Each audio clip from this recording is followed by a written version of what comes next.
22 men stood in the yard watching to see if the woman Graham Ashcraft sent for could save them, or if she was just one more mouth he couldn't feed. Miriam Holloway climbed down from the wagon, looked past his blunt greeting straight at the rotting smokehouse behind the barn and said, "That's not ruin, that's neglect." Graham didn't answer. He was too busy counting how many days of food they had left. 7, maybe 8. She'd arrived with one trunk and her dead father's 40-year-old ledger, and she was about to find the name of the man circling this ranch like a wolf waiting for it to fail. Before we go on, hit that subscribe button and follow the channel so you don't miss how Miriam's story ends. And tell me in the comments what city you're watching from tonight. I love seeing how far this story travels. Now let's go back to the beginning. Miriam Holloway had been on the wagon for 6 days, and not once had anyone told her what she was walking into. She'd read the letter 40 times. She could recite it in her sleep. A rancher named Graham Ashcraft, Montana Territory, seeking a wife of practical skill, not sentiment. Must know food preservation. Must be capable of hard labor. Romantic notions need not apply. She'd answered it because her father was dead. Her house was sold to pay his debts, and a woman with no husband and no land had exactly 2 choices.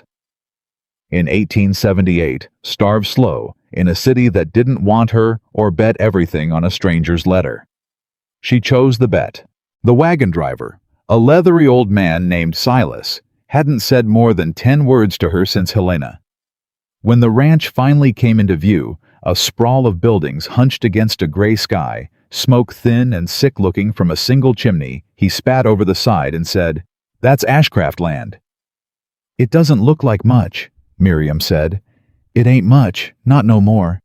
She didn't ask what he meant. She'd find out soon enough. The wagon rolled into the yard and stopped, and that was when she saw them. Men. A dozen, 2 dozen, she'd count them properly later, but her first impression was of gaunt faces and thin coats, and eyes that watched her climb down from the wagon, the way a starving dog watches a stranger holding food. It isn't sure it's allowed to want. Nobody moved to help her down. She managed on her own boots, hitting frozen mud trunks still up on the wagon bed.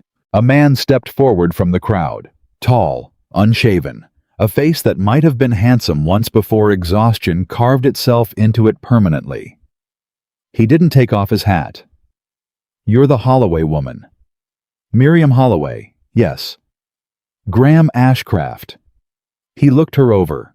Not the way men usually looked her over, sizing up her hips and her waist and finding her wanting by the magazine standards nobody out here could afford anyway. He looked at her hands, her boots, the set of her shoulders. "You look sturdy enough," he said. Miriam felt her spine go straight as a fence post. "I beg your pardon. I mean it as a compliment, ma'am. Sturdy's what I need." He turned before she could decide whether to be insulted and called over his shoulder, "Pete, get her trunk." A boy couldn't have been older than 17, all elbows and hollow cheeks, hurried forward and hauled the trunk down like it weighed nothing, though she could see his arms shake with the effort. "Thank you," Miriam said to him, and he blinked at her like nobody had said that to him in a long while. "Yes, ma'am," he mumbled, and wouldn't meet her eyes. She turned back to Graham, who was already walking toward the house without checking whether she followed. She followed anyway. What choice did she have? Stand in the yard with 2 dozen hungry men staring at her. "Mr. Ashcraft." "Graham's fine." "Graham, your letter said you needed a wife of practical skill. It didn't say you needed a woman who could survive an ambush." That got him to stop. He turned, and for the first time she saw something in his face besides exhaustion, a flicker of something almost like shame gone as fast as it appeared. "They're not going to hurt you," he said. "They looked at me like I was the last biscuit in the barrel. That's because you might be." He said it flat, no apology in it, and started walking again. Miriam stood there a moment, feeling the cold work its way through her coat, and understood with sudden total clarity that whatever she'd imagined this marriage would be, however she'd pictured smoothing it over with hard work and patience and time, the reality standing in front of her was worse than the letter had let on. Much worse. She caught up to him. "How many men do you have working this ranch?" 22. And how are you feeding them? Graham didn't answer right away. They'd reached the porch steps, warped wood groaning under his boots, and he stood there with his hand on the rail like it was the only thing holding him up. Not well, he admitted. Salt pork's gone rancid. Flour's near out. We had beef on the hoof, but half the herd's sick, and the other half I can't afford to slaughter because I need them to sell come spring, and if I sell them now at a loss, I lose the ranch by summer instead of by fall. He looked at her, and there was no softness in it, no courtship, nothing a woman was supposed to want from a man who'd sent for her to be his wife. I need somebody who knows how to make food last. My aunt said you did. That true. My father ran a provisioning business for 18 years. Meat curing, smoking, salting. I kept his books, and I kept his smokehouse running from the time I was 12. Miriam lifted her chin. So yes, it's true. Something in his shoulders eased just slightly. Good. That's all you have to say. Good. What do you want me to say? Miss Holloway, Mrs. Ashcraft, I believe if we're to be married by Thursday, as your letter proposed. He almost smiled. Almost. Mrs. Ashcraft, then, what do you want me to say? She thought about it, thought about the 6-day wagon ride, the cold, the men staring the smell of wood smoke that was too thin to mean a warm house, thought about her father's voice in her memory, steady and sure. A ranch that can't feed its people is already dying, Miriam. Doesn't matter how many cattle it's got. Feed the people first. I want you to show me the smokehouse, she said. Graham's jaw tightened. Not today. You've been traveling 6 days.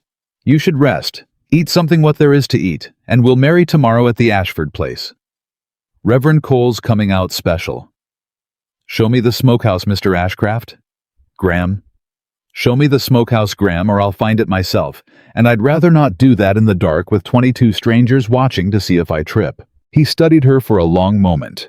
Whatever he saw must have convinced him arguing wasn't worth the breath, because he exhaled hard through his nose and said, Fine, this way. The smokehouse was behind the grain shed, and calling it a smokehouse was, Miriam thought, an act of considerable optimism. The door hung crooked on one hinge. The roof had a hole in it she could see daylight through even in the gray afternoon light. Inside, the smell was wrong, not the good smell of hickory and cured meat that had filled her father's smokehouse her whole childhood, but mildew and rot and something worse. Underneath, something that told her whatever had been stored in here last had gone bad and nobody had cleaned it out. How long since this was used? She asked. 3 years, give or take. My father built it. He died 4 years back. Nobody since has known how to run it right, and after we lost a batch of pork to spoilage 2 winters running, I figured it wasn't worth the wood to keep trying. Miriam walked the length of the small building, running her hand along the brick firebox, feeling where the mortar had crumbled, where the flue was cracked clean through. She crouched and examined the floor. The drainage, the racks, half of them rotted through, but the frame, the actual bones of the place, was sound. Whoever built it had built it right. It just hadn't been cared for. This isn't ruined, she said. Ma'am, I don't think you understand what you're It's neglected. There's a difference. She stood brushing dust from her skirt. Give me lumber, salt, and time, and I can have this producing cured meat inside 3 weeks. Graham let out a short, humorless laugh. 3 weeks. You don't believe me. I believe you mean it. I don't believe a smokehouse fixes a ranch that's going under. It doesn't fix the ranch, Miriam said. It feeds the men who are the only reason you have a ranch left to save. Or has that occurred to you that 22 hungry men with nothing to lose don't stay loyal? They leave. Or worse. Graham's eyes flicked to hers sharp now, all the exhausted softness gone out of them.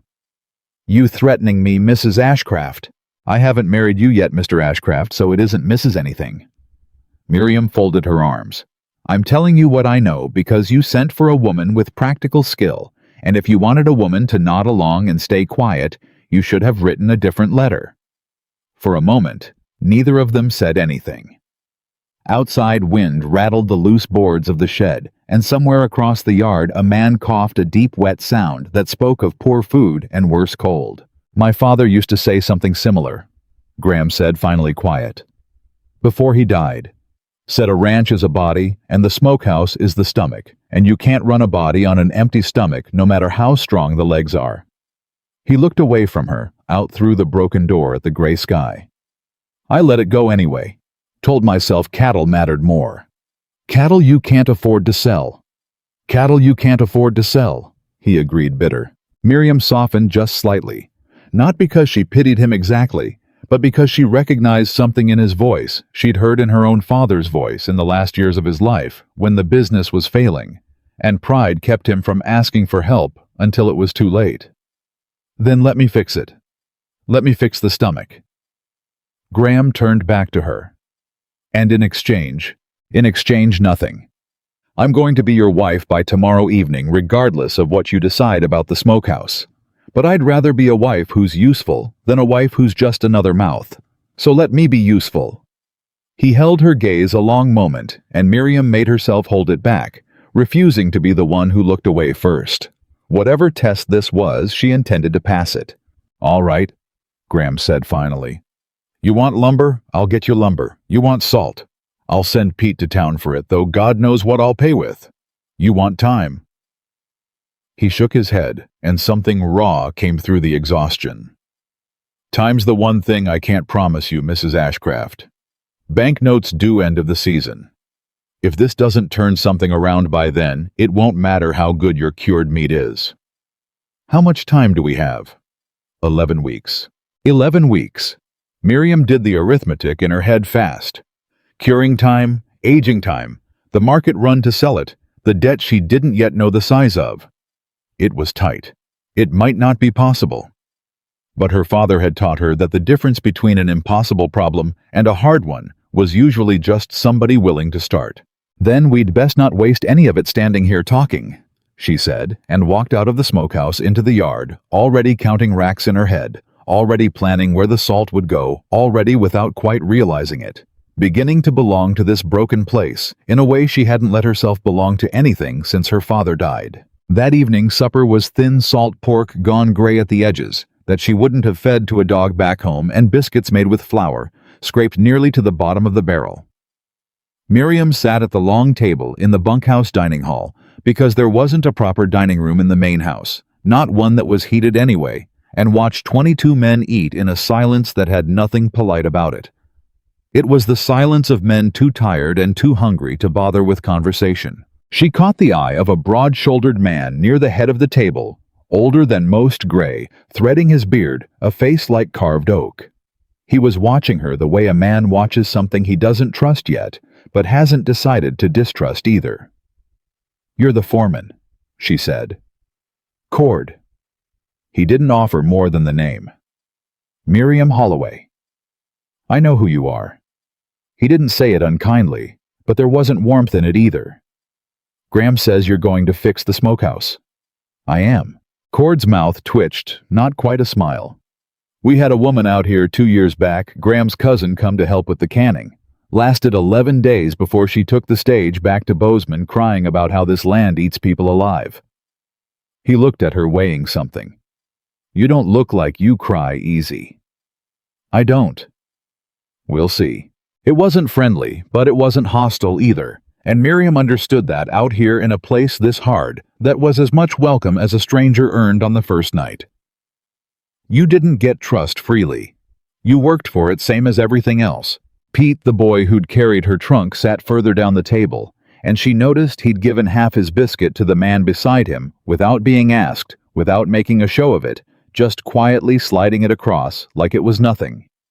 She noticed, too, that his hands shook slightly when he lifted his cup, the particular shake of a body running on too little food for too long. After supper, she found Graham on the porch, staring out at the dark shapes of the barns and the corrals and the mountains beyond, black against a purpling sky.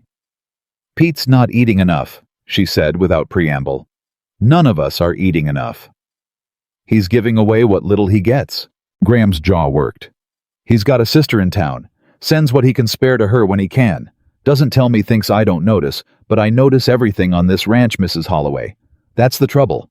I notice everything, and I can't fix half of it. You'll be able to fix more of it once the smokehouse is running." "You keep saying that like it's already true." "It will be true," Miriam said, "because I'm going to make it true. That's not hope, Graham. That's a plan. There's a difference." He looked at her sideways, something almost like curiosity breaking through the exhaustion. "You talk like your father." "I was raised by him. It'd be strange if I didn't." "He's still living." "No." She said it plainly, without inviting sympathy, because sympathy wasn't what she wanted, and she suspected he understood that about her, already understood it the way two people who've both been ground down by hardship recognize the shape of it in each other without needing to be told the details. "He died 8 months ago. The business went with him. That's why I answered your letter." Graham nodded slowly. "I'm sorry. Don't be. Be useful instead. Get me that lumber tomorrow and tell Pete he can bring his sister out here once we've got food enough to spare. A boy shouldn't have to choose between eating and family." Something shifted in Graham's face. Surprise, maybe? Or the first real crack in the wall of grim practicality he'd been hiding behind since she arrived. "You've been here half a day. And already I can see 6 things wrong with how this ranch is run, 3 of which have nothing to do with cattle prices." Miriam pulled her coat tighter against the cold. "You sent for a practical wife, Mr. Ashcraft. I hope you meant it because I don't intend to be decorative." For the first time since she'd stepped off the wagon, Graham Ashcraft laughed short, surprised, like it had been startled out of him. "No," he said. "I don't imagine you do." They were married the next afternoon in front of the fireplace in the main house. Reverend Cole reciting the words fast because he had 2 more weddings and a burial to get to before dark. And Miriam said her vows to a man she'd known for 1 day in a coat still dusted with road grime. With 22 hungry ranch hands standing witness in a room too cold for the occasion, it was meant to be. There was no ring. Graham apologized for that gruff and awkward, and she told him a ring wouldn't put food in anyone's stomach, so she didn't need one yet. There was no kiss beyond the barest brush of it, both of them, too aware of the watching eyes, too unfamiliar with each other to make it more than duty required. Afterward, there was a small supper slightly better than the night before, because Graham had slaughtered one of the sicker cattle rather than let it die for nothing, and the men ate real beef for the first time in weeks, even if it was tough and poorly cut. Miriam watched their faces as they ate, watched the careful way they didn't quite believe the food was real until they'd swallowed the first bite and understood the size of the thing she'd taken on. This wasn't just fixing a smokehouse. This was rebuilding whatever thin thread still held these men to hope. She found Cord afterward cleaning his plate with a crust of bread and sat across from him without asking permission. "Tell me about the debt," she said. Cord's eyes cut toward Graham, who was across the room talking with Pete out of earshot. "That's not really my business to tell, ma'am. It's my business now. I married into it, same as the ranch." She held his gaze steady. "I'd rather hear the truth from you than a softened version from him. He strikes me as a man who'd rather carry a weight alone than ask for help lifting it." Something in Cord's face eased. Maybe respect, maybe just relief at not having to pretend. "Bank in Bozeman holds the note. Old man Ashcraft borrowed heavy the last 2 years before he died trying to expand the herd, and then the winter of '76 killed half of what he bought before it ever turned a profit. Graham's been trying to dig out from under it ever since. Bank's given him extensions twice already. Man who runs it, Silverton's his name. I don't think he's inclined to give a third. And if the note comes due and Graham can't pay, Bank takes the land. 22 men lose their work in the dead of a Montana winter with nowhere else to go." Cord said it flat, the way a man says something he's already made peace with because dwelling on it does no good. "That's the shape of it, Mrs. Ashcraft." Miriam sat with that a long moment, feeling the weight of it settle into her chest, heavier than she'd expected on her wedding night. 11 weeks. A broken smokehouse. 22 men who'd stopped believing things could get better. A husband too proud and too tired to say out loud how frightened he was. "Then we'd best get started," she said, because 11 weeks isn't very long at all. She was up before dawn the next morning, before even Cord, who she'd been told was always first to rise. She walked the property in the gray half-light with a notebook she'd brought from home, the same one she'd used to keep her father's books, and she wrote down everything. The state of the smokehouse, the rot in the grain shed roof, the thin, sick look of half the cattle in the near pasture, the exhausted slump of the bunkhouse itself, boards gone gray and weathered in need of chinking before the real cold came. She found the smokehouse again in better light and stood inside it a long while, running her hands over the brick, testing the give of the wood, doing the sums in her head. Firebox needed rebuilding brick by brick. She could see where the old mortar had crumbled and let heat escape unevenly, which was likely why whatever batch had spoiled 2 winters back had spoiled uneven heat. Not bad technique. Flue needed replacing entirely. That crack ran clean through and no amount of patching would fix it. Racks needed rebuilding oak if she could get it something that would hold weight and stand up to repeated smoking without warping. Her father's ledger was in her trunk, 40 years of notes on curing times and salt ratios and wood types, and she'd need every page of it if she was going to have this place producing usable meat in 3 weeks like she'd promised.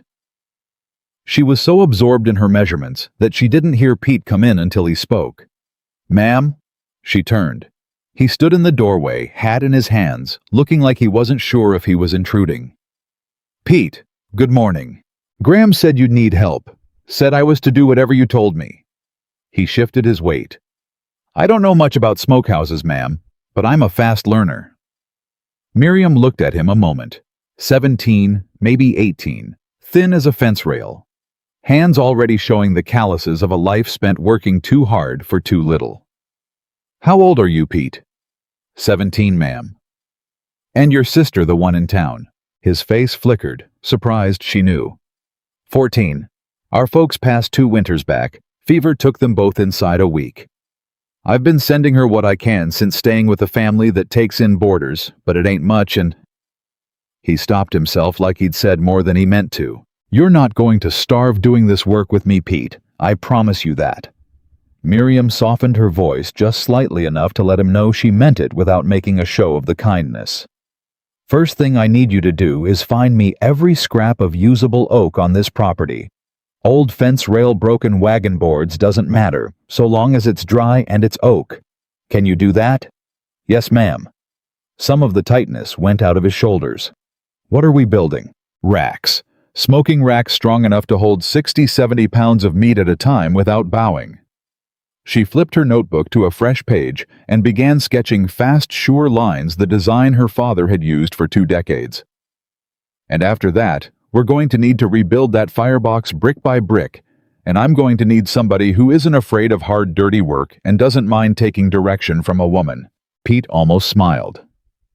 "Cord always says the smartest thing a man can do is take direction from somebody who knows more than he does." "Then Cord and I are going to get along fine." By mid-morning, word had gotten around the ranch that the new Mrs. Ashcraft was in the smokehouse with a notebook and a plan, and one by one, men found excuses to wander by. Not to help. Not yet, just to look the way people look at something they're afraid to believe in, because believing and being disappointed hurts worse than never believing at all. Miriam noticed them and didn't call attention to it. She kept working, kept measuring, kept sketching, and let them watch as long as they wanted. Cord came by near noon, arms crossed, studying the crumbled firebox with an expression she couldn't quite read. "You really think you can fix this in 3 weeks?" "I think I can have it curing its first batch in 3 weeks. Fixing it, truly fixing it so it runs the way it should for years, that'll take longer. But the first batch, yes." She looked up at him. "You don't believe me. I believe you believe it." Cord crouched, ran a thumb along the crumbled mortar the way she had that first afternoon. "My daddy was a mason before he came out west. I know brickwork. This firebox, the bones of it are sound like you said. Rebuilding it proper, that's maybe 4 days' work for a man who knows what he's doing." Miriam felt something in her chest lift just slightly. "Do you know what you're doing?" Cord almost smiled. "I know enough." "Then I'd be obliged for the help, Cord." He studied her another moment, and something passed over his weathered face that looked almost like the beginning of respect. "Graham said you talked to him yesterday like you weren't afraid of him." "Should I be afraid of him?" "No, ma'am. But most folks who come out here are afraid of something. The land, the cold, the work, and all of it wrapped together. You don't seem afraid of any of it. Miriam thought about that. Thought about the wagon ride, 6 days of cold and doubt. Thought about her father's business, sold out from under her. Thought about the two choices she'd had and the one she'd made. "I've already lost the thing I was most afraid of losing," she said finally. "Everything after that is just work. And I'm not afraid of work." Cord nodded slowly, like she'd passed some test she hadn't known she was taking. "All right then. Let's fix your firebox, Mrs. Ashcraft." The days that followed fell into a rhythm that Miriam hadn't expected to find so quickly, given how little of this place had been hers a week before. She rose before dawn, walked the smokehouse and the racks Pete was building, checked the firebox progress with Cord, and by mid-morning, she was elbow-deep in salt and brine calculations, working out ratios from her father's ledger, adjusted for the drier Montana air, which cured meat differently than the humid air back home. Graham kept his distance most days, consumed with the cattle and the mounting arithmetic of the debt. But she noticed him watching from across the yard. Sometimes, arms crossed a look on his face she couldn't quite name. Not quite hope. Something more cautious than hope. Like a man who'd been disappointed too many times to let himself want something openly, but who was starting despite himself to want it anyway. It was on the 5th evening after supper that Miriam found the ledger. She'd gone into the small office off the main house to find a lamp since her own had run out of oil, and in reaching across the desk, she'd knocked a stack of papers to the floor. Gathering them up, she saw the letterhead before she meant to First Territorial Bank of Bozeman, and something in her stilled. She shouldn't read it. It wasn't her business, not this private a matter between a man and his creditor. But her name was on it too now. Ashcraft. She was Ashcraft too. She read it. The note wasn't simply due in 11 weeks. There was a clause buried in dense legal language on the second page that she had to read twice to be sure she understood it.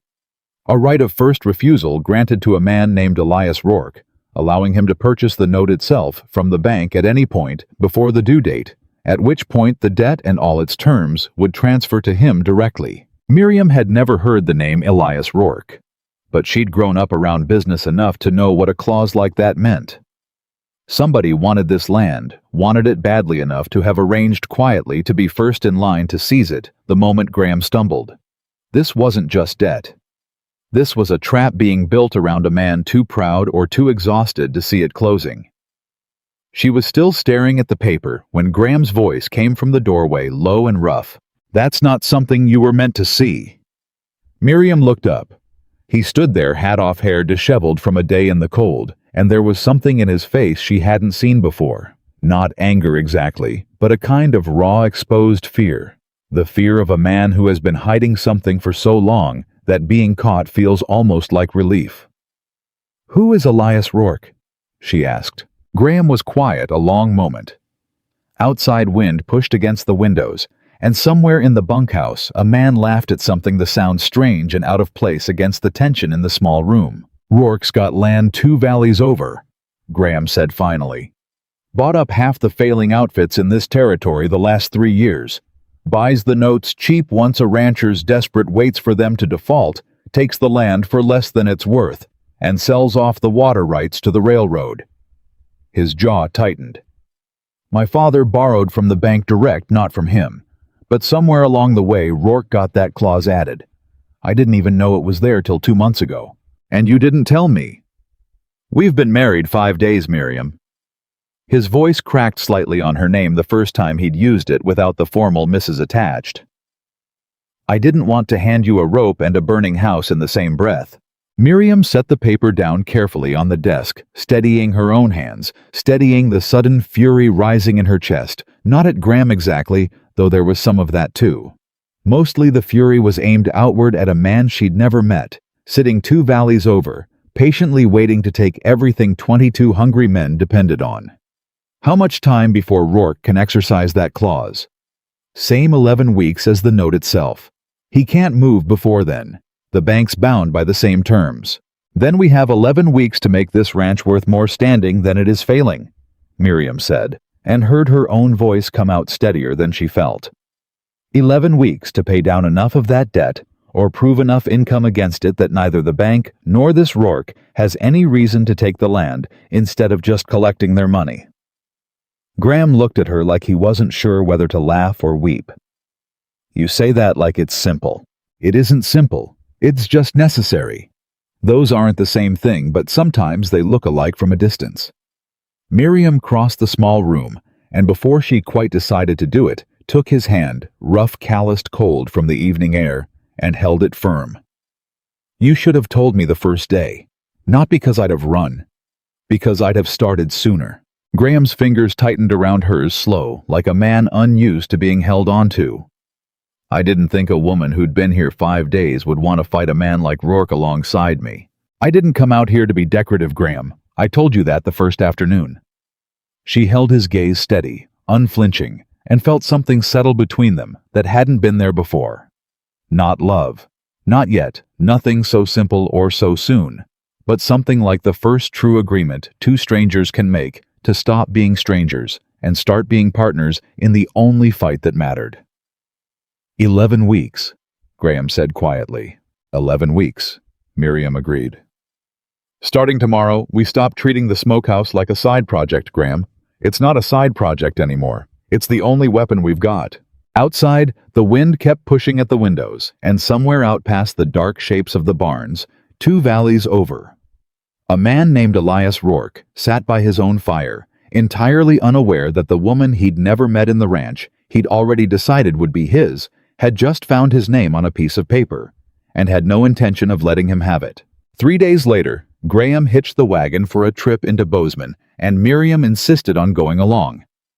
She needed salt in quantities the ranch didn't have oak planking Pete hadn't been able to scrounge from the property, and she wanted to see with her own eyes the bank that held Graham's future in a drawer somewhere. The ride into town took most of the morning. The wagon jolting over frozen ruts, Graham quiet beside her hands, steady on the reins, even when his knuckles had gone white with cold. Miriam watched the land pass brown grass under thin snow fence lines, sagging the occasional other ranch, looking just as tired as Ashcraft land. Rourke's bought 3 of those already, Graham said, following her gaze without being asked. Widow Callahan's place, the Bennett spread, old Tom Halloran's before Tom even had the decency to die. First Rourke had the papers signed inside a week of Tom missing 1 payment. And nobody in this territory has stopped him. Stopped him how he's not breaking any law. He's just patient and cold and rich enough to wait for men to fail. Graham's jaw was tight. That's the worst kind of enemy, Miriam. The kind who doesn't have to do anything wrong. Just has to wait for you to do something wrong yourself. Miriam turned that over in her mind as they rolled into town past the Mercantile, past the saloon, with its tired piano music leaking into the cold air, toward the squat brick building with First Territorial Bank of Bozeman painted in gold across the window. I want to go in, she said. Miriam. I'm not going to cause a scene, Graham. I want to see the man's face when he tells you no again. I want to know what we're fighting. Graham studied her a long moment.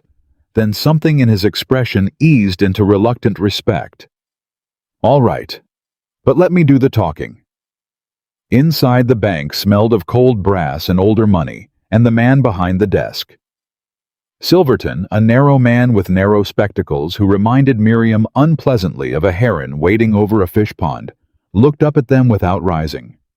Mr. Ashcraft, and this would be your new wife, I take it. Word travels fast out here. Miriam Ashcraft, Miriam said before Graham could answer for her. I understand you hold my husband's note. Silverton's eyes flicked to her, assessing the way men in offices always assessed her quickly, and with the particular blankness of someone deciding she wasn't worth the effort of real attention. I do, and I understand, Mr. Ashcraft, that you're here hoping for another extension. I'm here to tell you the debt will be serviced on schedule, Graham said, and Miriam heard the effort it cost him to keep his voice level. We've begun restoring the Smokehouse operation. Cured meat production starts within the month. We'll have income against the note well before the season's due date. Silverton's mouth twitched, not quite a smile entirely without warmth. A smokehouse. How enterprising. He folded his hands on the desk. Mr. Ashcraft, I've extended your father's note twice and yours once out of respect for a family that's banked here 20 years. I won't pretend that goodwill is inexhaustible. The note is due in—" He consulted a ledger without needing to the number clearly memorized. 10 weeks and 4 days. I expect payment or a credible plan for payment by that date. What happens after should you fail to provide either is no longer within my discretion to soften. Because of the clause, Miriam said. Silverton's eyes came back to her sharper, now surprised. I beg your pardon. The right of first refusal, Mr. Rourke's clause. Miriam kept her voice level, pleasant, even the voice her father had used with difficult customers, the one that gave nothing away. I've read the note, Mr. Silverton. I know precisely what happens if my husband is late, and I know precisely who's waiting to benefit from it. I simply wanted you to know that I know. The silence that followed had a texture to it, something brittle and considering. Silverton's narrow face didn't change much, but something behind his eyes recalculated the way a man recalculates when a piece on the board turns out to move differently than he'd assumed. That clause is a private arrangement between the bank and Mr. Rourke, Silverton said, finally careful now. It has no bearing on your husband's obligations. It has every bearing, Miriam said, on whether you'd prefer this note paid in full by the man who's held it honestly for 20 years of family history, or transferred to a stranger who's made a business of other people's failures. I'd think a bank that valued its reputation in this territory would prefer the former. Wouldn't you, Mr. Silverton? Graham beside her had gone very still, the particular stillness of a man watching something unfold he hadn't authorized and wasn't sure how to feel about. But he didn't stop her. Silverton cleared his throat. I have no preference in the matter beyond timely payment, Mrs. Ashcraft. Then you'll be glad to hear payment is coming. Miriam rose, and Graham rose with her, and she extended her hand to Silverton with the composed civility of a woman closing a business deal. 10 weeks and 4 days. We'll see you then, Mr. Silverton. Perhaps sooner, if the first batch sells as well as I expect it to. Outside, once the door had shut behind them, Graham let out a breath that seemed to have been trapped in his chest since they'd walked in. You didn't tell me you were going to do that.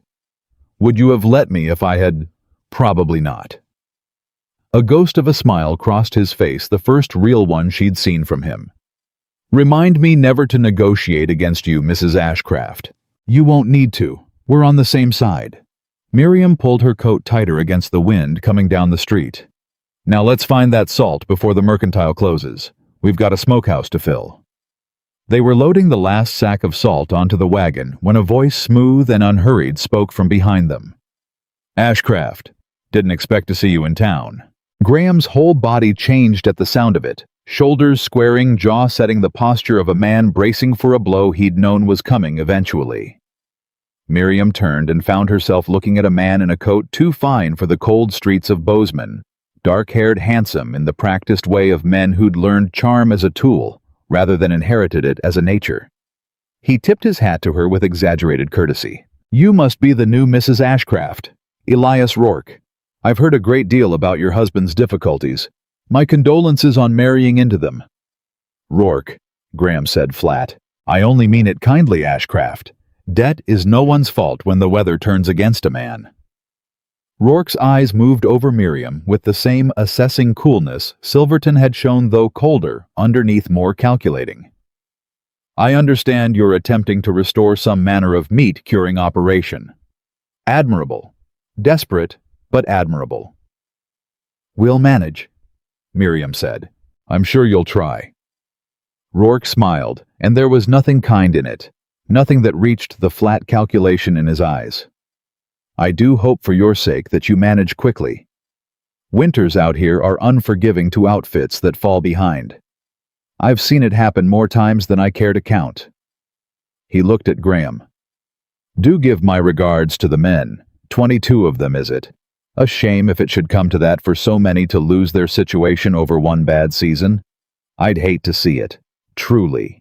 Nothing's coming to anything, Graham said low and hard. The note will be paid. Of course it will. Rourke tipped his hat again, unbothered, already turning to go.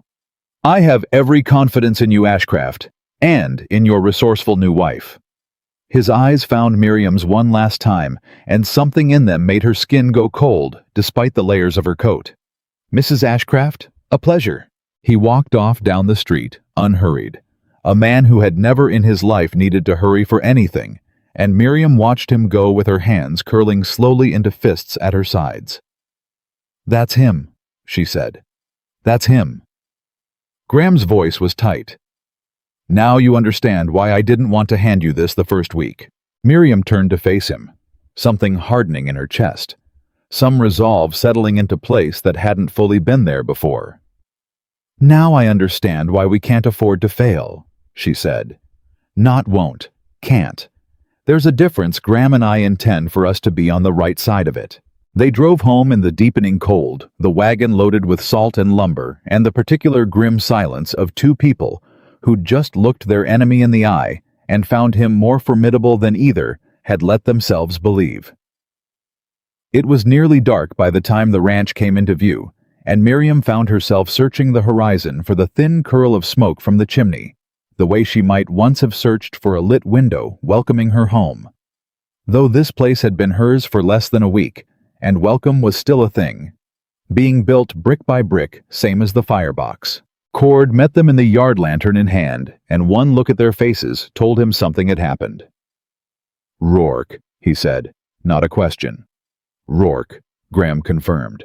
Cord's face didn't change much, but something in his stance shifted, squared the look of a man recalculating the odds of a fight he'd already half expected to have. "Firebox is done," he said. "Finished it this afternoon while you were gone. Mortar needs another day to cure proper before we light it, but it's done, Mrs. Ashcraft, just like you drew it." For a moment, standing in the cold yard with salt and lumber in the wagon bed and a wolf circling two valleys over Miriam, let herself feel something like hope. Small, careful, the kind of hope that had learned not to trust itself too fully, but hope all the same. "Then tomorrow," she said, "we build the racks, and the day after we cure our first meat." "And Rourke?"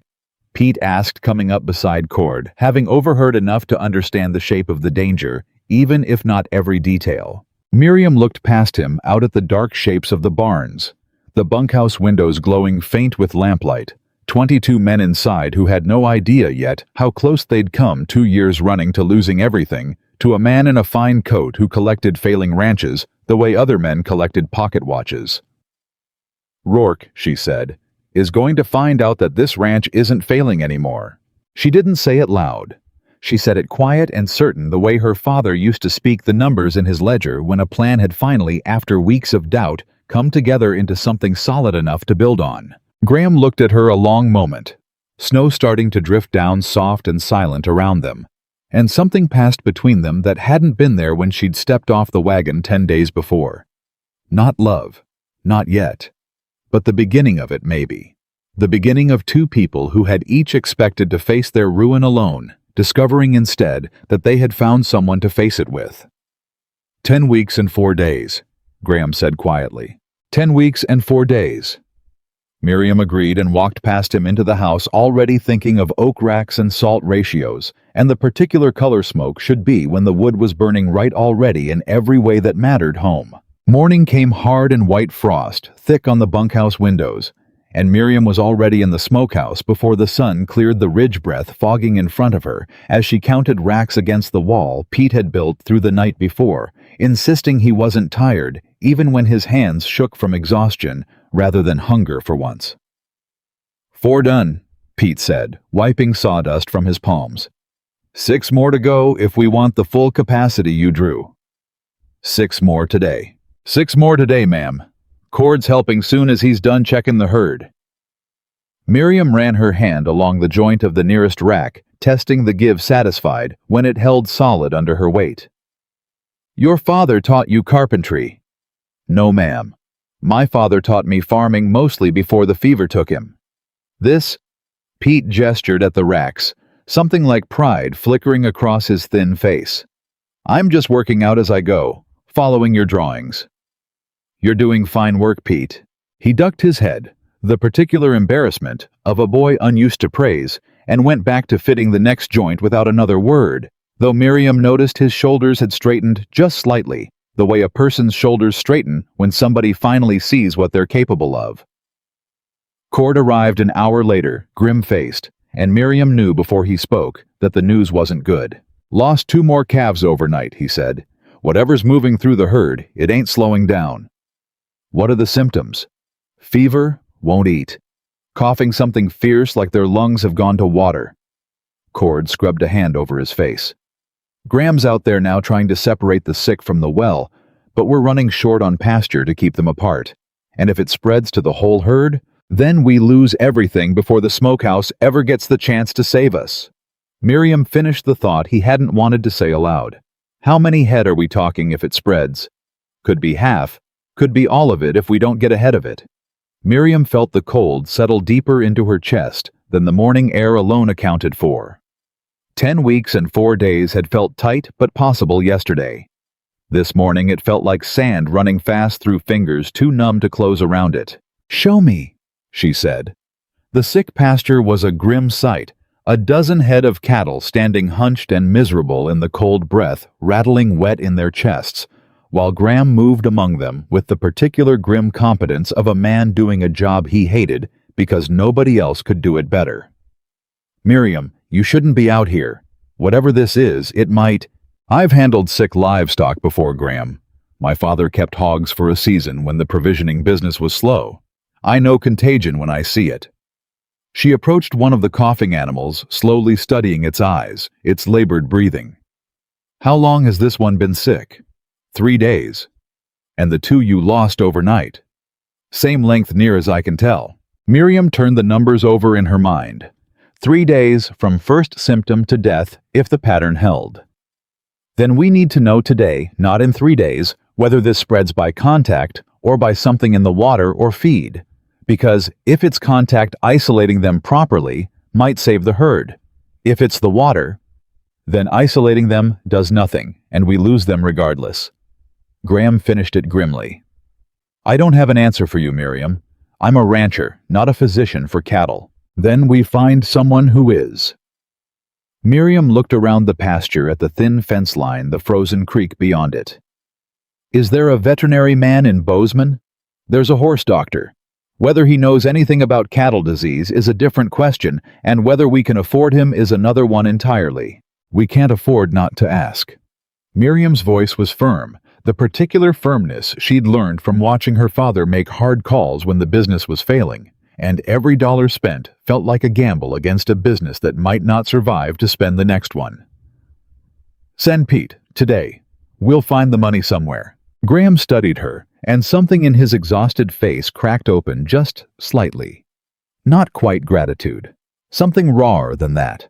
The look of a man who'd been making every hard decision alone for so long that having someone stand beside him and simply say, "We'll find the money," felt almost unbearable in its relief. "All right," he said.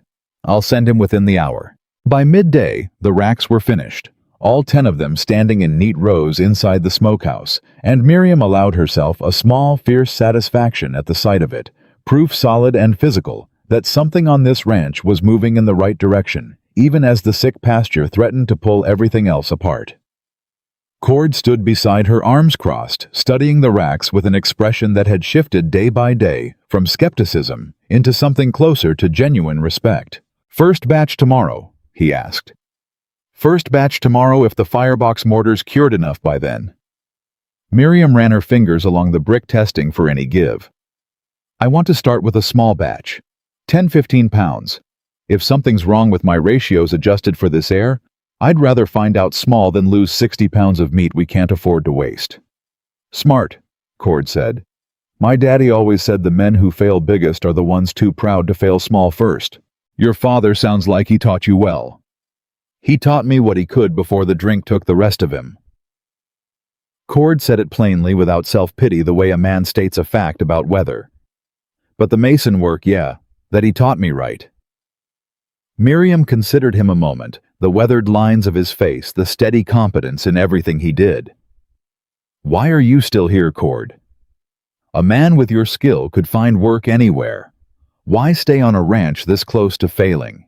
Something shifted behind Cord's eyes, old and complicated. 22 men on this ranch, Mrs. Ashcraft. I've watched most of them come here with nothing same as I did. Graham's father gave me work when nobody else would on account of trouble I'd gotten into as a younger man that I won't bore you with. I owe this family something for that, owed his father, and now I owe him." He looked at her steady. "Same reason you're standing in this smokehouse instead of taking the first stage back east, I'd wager. Some debts aren't about money." Miriam felt something tighten in her throat unexpected. "No," she agreed quietly. "They aren't." Pete returned from Bozeman near dusk, the horse doctor riding beside him on a mount that had clearly seen better decades, and the man Dr. Emmett Warfield, gray-bearded and brusque, spent an hour in the sick pasture, examining the cattle with the kind of careful, methodical attention that made Miriam trust him despite his gruff manner. "Lung fever," Warfield pronounced, finally wiping his hands on a rag. "Common enough this time of year when animals are kept too close together in cold, damp conditions. Spreads by contact and by shared water mostly. You're fortunate it hasn't run through the whole herd already." "Can it be treated?" Graham asked. "Some of them, if caught early enough. Keep them warm, keep them dry, keep the sick separate from the well, and boil anything they drink from before you let another animal near it. Mustard plasters on the chest can help the worst cases breathe easier." Warfield packed his bag with brisk efficiency. "But I'll be honest with you, Ashcraft. Some of what you've got out there, it's too far along.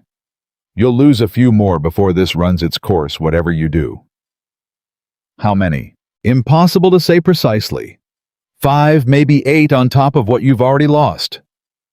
Warfield's eyes flicked between Graham's stricken face and Miriam's steady one, and something in his expression softened just slightly. "I know that's hard news for an outfit already stretched thin, but it could be worse. Could be the whole herd if you don't act on what I've told you." After Warfield had ridden off into the dusk paid with money, Miriam suspected Graham had scraped together from somewhere he hadn't told her about. Graham stood at the pasture fence a long time, saying nothing, his breath fogging pale in the cold air. 5 to 8 head, he said finally. "At market price, that's near enough to wipe out any margin the smokehouse might bring us before we've even started." "Then we don't let it wipe out the margin," Miriam said. "The sick ones we can't save, we slaughter them the moment they're too far gone to recover, not a day later, and we cure every pound of meat off them before it spoils. Nothing wasted. Nothing wasted, Graham. Do you understand what I'm telling you?" He turned to look at her, something in his exhausted face sharpening into understanding. "You're saying the smokehouse doesn't just save us from the debt, it saves us from this too. I'm saying a smokehouse that's running is worth more to this ranch right now than it's ever been worth in its whole history, because everything that would have been wasted before we can save now. Sickness, slaughter, whatever comes, none of it has to be a total loss anymore." Miriam felt something fierce rise in her chest, something that had been building since the moment she'd first walked into that ruined building and seen not wreckage, but opportunity. "That's what my father used to say about hard years. The years you lose the most if you're smart and quick enough are the years you learn to waste the least." Graham looked at her for a long moment, snow beginning to drift down again, soft and silent, catching in her hair in his. "I don't know what I did to deserve sending for a woman like you," he said, quiet almost to himself. "You didn't do anything to deserve it," Miriam said, not unkindly. "You just got lucky. Now let's go light that firebox before this snow gets any worse." The first fire in the rebuilt smokehouse caught slow and stubborn, and Miriam crouched beside it feeding small pieces of hickory in careful increments, watching the smoke curl up through the new flue, checking the draw, adjusting the damper by increments. So small, Cord, watching from the doorway, asked if she was certain she was doing anything at all. "Smoke's got to be thin and steady," Miriam said without looking up. "Too much smoke too fast, and the meat goes bitter. Too little, and it doesn't cure properly, just rots slow instead of fast. My father used to say most men ruin a good smokehouse through impatience, not ignorance. They know what to do. They just won't wait long enough to do it right. How long's this batch take? 4 days for a proper cure at this size, longer for bigger cuts." Miriam finally looked up at him, firelight flickering warm against her face for the first time since she'd arrived on this cold, hard land. 4 days, Cord. Then we'll know if any of this was worth the trouble. Word had spread through the bunkhouse by the time she banked the fire for the night, and when she walked back toward the house, more than a few of the ranch hands nodded to her in passing small gestures. Nothing dramatic, but different from the wary, doubtful looks she'd gotten that first evening at supper. Trust, she was learning, came in increments out here, same as smoke through a well-tended flue. She found Graham on the porch again, same as that first night, staring out at the dark shapes of the barns. "How'd it go?" he asked. "Fire's lit. Meat's hanging. 4 days, and we'll have our answer. And if the answer's bad, if your father's methods don't hold up to this air like you were worried about, then I adjust the ratios, and we try again, and we keep trying until it's right, because failing once isn't the same as failing for good." Miriam sat beside him on the porch step, closer than she might have a week ago, close enough that their shoulders nearly touched. "You keep asking me what happens if things go wrong, Graham. I understand why, but I need you to understand something too. I didn't come out here because I thought everything would go right the first time. I came out here because I know how to keep going when it doesn't." Graham was quiet a long moment, and when he spoke again, his voice had lost some of its careful distance. "My father used to say something like that too. Before the debt got so bad, he couldn't hear his own advice over the panic of it." He looked at her, something raw and unguarded in his face that she hadn't seen before. "I've been so scared of failing these men that I stopped believing there was anything I could do that wouldn't fail them eventually. You don't seem to carry that fear at all." "I carry it," Miriam said quietly. "I just don't let it decide anything for me." The next 3 days passed in a rhythm of careful grinding work, tending the fire in careful shifts, checking the sick cattle morning and night, mustard plasters and boiled water, and the particular exhausting vigilance of trying to save what could be saved while accepting what couldn't. They lost 2 more calves on the second day, 1 on the third, exactly as Warfield had predicted, and each loss landed heavier than the last. Not because the numbers were larger, but because Miriam had started without quite meaning to think of this ranch's survival as something personal, something she had a stake in beyond duty or contract. On the third evening, as she banked the smokehouse fire for the night, she found a folded note tucked beneath the door, unsigned, the handwriting cramped and unfamiliar. "Ashcraft's woman thinks she's clever. Rourke's patience runs thinner than she believes. Some fires burn faster than smokehouses cure meat." Miriam read it twice, feeling the cold settle into her stomach in a way that had nothing to do with the weather. She didn't show it to anyone that night. Not Graham, not Cord, turning it over in her mind. Instead, trying to determine whether it was an idle threat meant to rattle her or something with real intent behind it. She decided finally that she couldn't afford to guess wrong either way. She found Graham in the barn checking on the horses before turning in and handed him the note without preamble. His face went hard and pale as he read it. "Where did you find this?" "Tucked under the smokehouse door. Someone's been on the property, Graham. Someone who knows exactly what we're building and exactly how to threaten it." Rourke wouldn't be foolish enough to write this himself. No, but he wouldn't need to write it himself, would he? A man with that much money can afford to pay someone else to do his threatening for him and keep his own hands clean if it ever came to a sheriff asking questions. Miriam felt her jaw tighten. "We need to post a watch on the smokehouse, tonight and every night until this batch is cured and safe." Graham was already moving, calling for Cord, and within the hour, 2 of the ranch hands men. Miriam hadn't yet learned the names of a wiry older fellow named Dutch and a broad, quiet man called Ames, had taken up positions near the smokehouse with rifles across their laps, and the particular grim watchfulness of men who understood without needing to be told twice exactly what was at stake. "You think it's serious?" Cord asked low as they walked back toward the house. "I think a man who's bought 3 failing ranches through patience alone doesn't send idle threats," Miriam said. "I think Rourke's starting to understand that patience might not be enough this time, and men who rely on patience don't handle it well when patience stops working." The watch held through 2 uneventful nights. Though Miriam slept poorly both times, waking at every unfamiliar sound, straining to hear anything beyond the ordinary creaks and groans of a ranch settling into deep winter. On the fourth morning, with the first batch finally ready to come down from the racks, she walked to the smokehouse with her heart beating faster than the cold alone accounted for. Cord was already there, along with half the ranch hands, drawn by the same anticipation that had been building through 4 days of watching smoke curl thin and steady from the chimney. Graham arrived just as she reached the door, and together they went inside. The meat hung dark and glossy, the particular deep mahogany color her father had always said meant a cure had taken properly. Not the sickly gray of spoilage, not the raw pink of undercuring, but the rich smoky color of something done right. Miriam cut a small piece free, sliced it thin, and held it out to Cord first, because she suspected the men would trust his judgment before they trusted her own. Cord chewed slowly, his weathered face giving nothing away for a long, agonizing moment, and then something shifted in his expression. Surprise first, and then something closer to wonder. "That's good," he said, and there was no doubting the honesty in it. "That's real good, Mrs. Ashcraft. Best cured meat I've had since I left Missouri." A murmur went through the men gathered at the door, and Miriam cut more pieces, passing them out, watching face after face shift from cautious doubt into something that looked for the first time since she'd arrived like genuine hope. Pete took his piece and went very still, chewing slow, and when he looked up at her, his eyes were bright, with something he was clearly trying hard not to let show in front of the other men. "It's good, ma'am," he said, voice rough. "It's real good."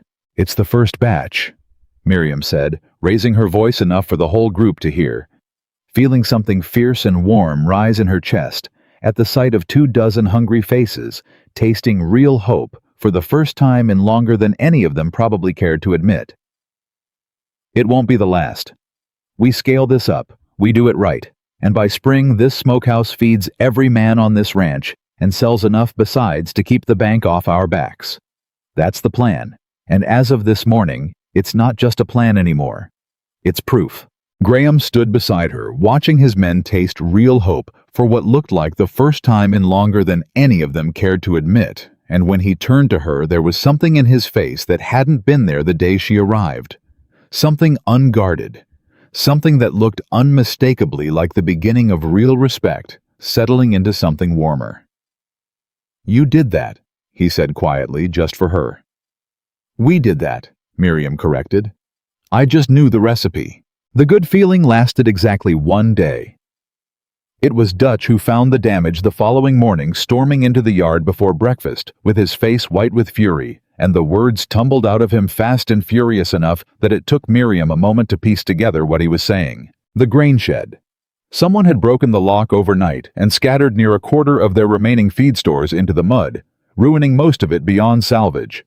And worse, far worse, someone had gotten into the smokehouse itself and slashed 2 of the racks Pete had built with such careful pride. Though thankfully the meat itself, already cured and moved to storage the evening before, had been spared. Miriam stood in the wreckage of the grain shed, feeling fury rise in her chest, hot and sharp, cutting clean through the satisfaction of the morning before. "This wasn't kids messing around," Cord said, grimly examining the broken lock. "This was deliberate. Somebody knew exactly what to hit to hurt us worst without touching the meat itself, like they wanted to send a message, not actually destroy what we'd already made." "Rourke!" Graham said, low and furious, already moving toward the barn, as though he meant to ride to Rourke's spread that very moment and settle the matter with his fists. Miriam caught his arm, held him back with more strength than he seemed to expect from her. "Graham, think. If you ride out there in a fury with no proof, you hand him exactly what he wants, a chance to have you arrested for threatening him, or worse, provoked into something that gets you hurt or killed. That's exactly the kind of mistake he's counting on you to make. So I'm supposed to just stand here while he destroys what we've built. You're supposed to be smarter than he thinks you are," Miriam said, fierce and steady. "We post a heavier watch. We replace what's broken faster than he expects. We finish this fight the way we started it, by proving him wrong, not by giving him a reason to be right about you being just another desperate rancher who breaks under pressure." Graham stared at her a long moment, breathing hard, and slowly, visibly, some of the fury banked down into something colder and more controlled. "You're right," he said finally low. God help me, you're right, and I hate that you're right, because every part of me wants to make him bleed for this. Save that anger, Miriam said. Put it into the next batch, into rebuilding faster than he thinks we can, into proving that nothing he does is going to stop this ranch from surviving. That's how we make him bleed, Graham.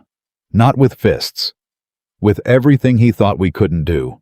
They rebuilt through the day, Pete working with a grim, focused fury that turned 2 ruined racks into 2 better ones by dusk.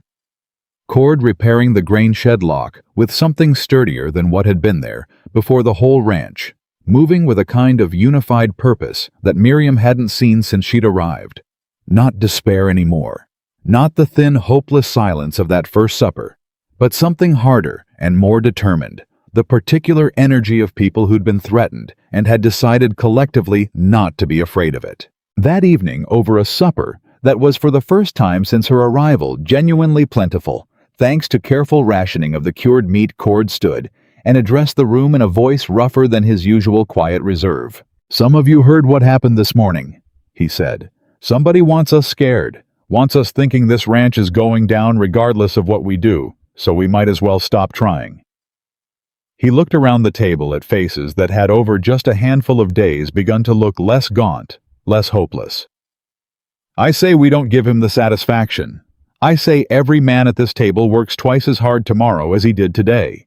Not because Graham's telling you to, but because we've got something worth fighting for now, and I, for one, don't intend to lose it to a coward who breaks locks in the dark instead of facing us honest." A murmur of agreement rolled through the room, low and fierce, and Miriam felt something tighten in her throat at the sight of it. 22 men who'd arrived at this supper defeated choosing in the space of 1 bad morning and 1 good week to be something else instead. Graham caught her eye across the table, and in his face she saw something that looked almost like wonder. The particular disbelief of a man watching something he'd stopped believing was possible happen right in front of him. Later, alone on the porch, he found her there again, same as every night, and this time he didn't hesitate before sitting close beside her. "I've run this ranch 4 years since my father died," he said quietly. 4 years of watching good men lose hope a little more each season, watching myself lose hope right alongside them, and I never once managed what you did in a week. Turn fear into something men could stand up and fight with instead of just carry around like a weight. "You didn't have the right tool," Miriam said. "That's all. A ranch that can't feed itself can't hope for anything else.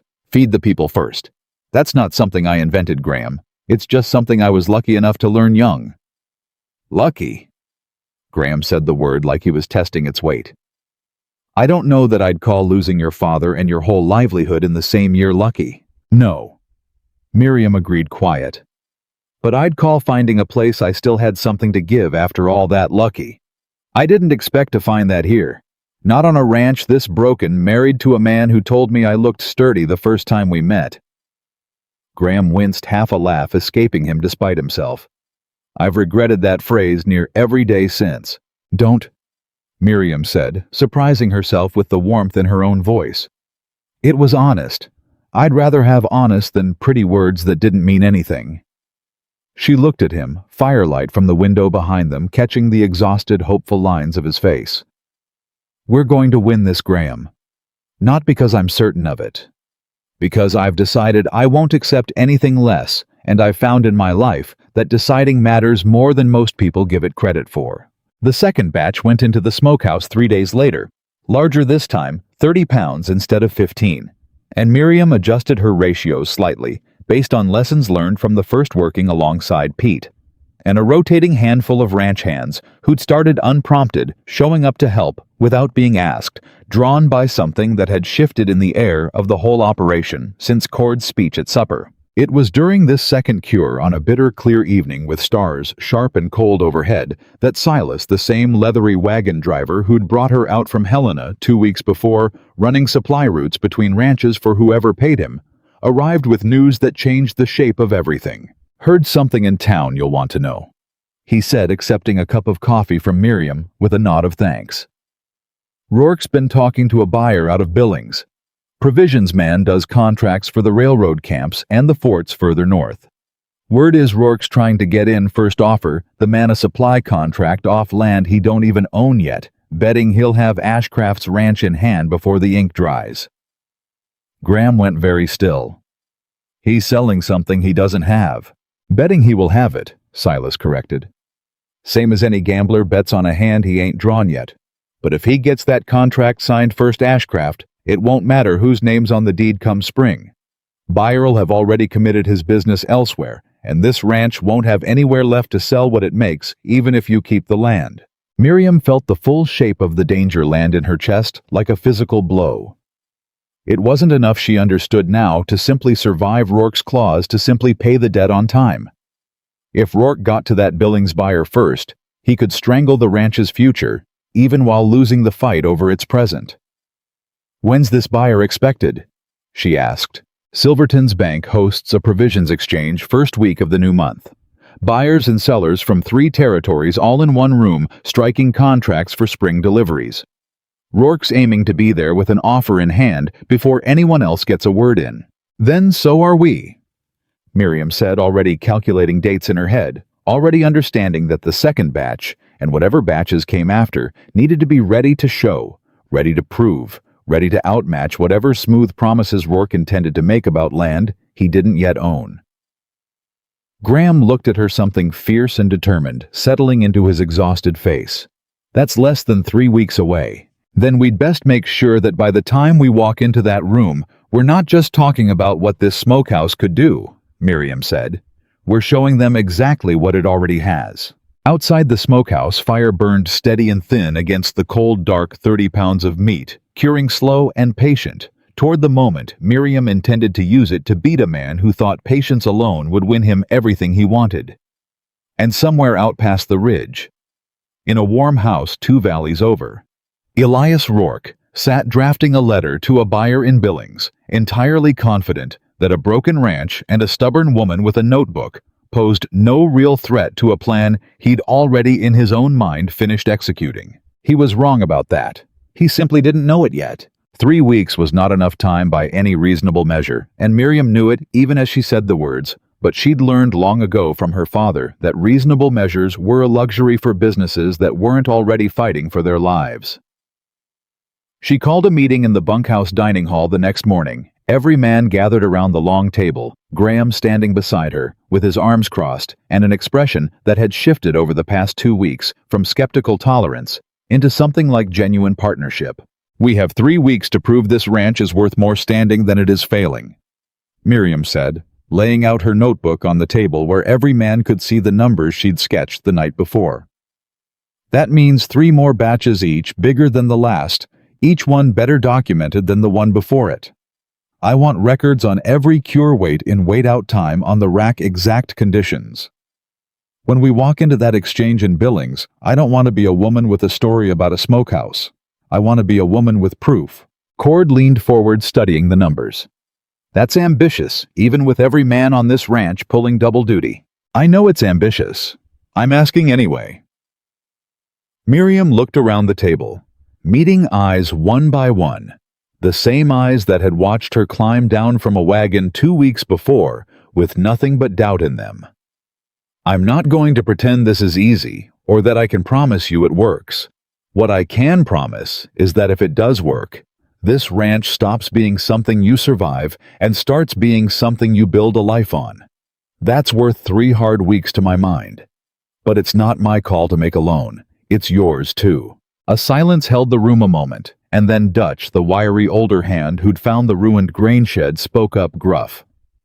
"I've worked 6 ranches in 15 years, ma'am. Every one of them the owner made promises and broke half of them by first snow. You made a promise about a smokehouse 2 weeks ago, and I ate proof of it with my own mouth 4 days later." He looked around at the other men. "I'm in, whatever it takes." One by one the others followed, some with words, most with simple nods, until the whole room had committed itself to 3 weeks of work, harder than anything most of them had done since arriving on this ranch. And Miriam felt something in her chest swell with a fierce protective pride she hadn't expected to feel this soon, for men she'd known such a short time. Graham caught her eye across the table, and in his face was something that looked unmistakably like awe. The work that followed tested every seam of the operation Miriam had built.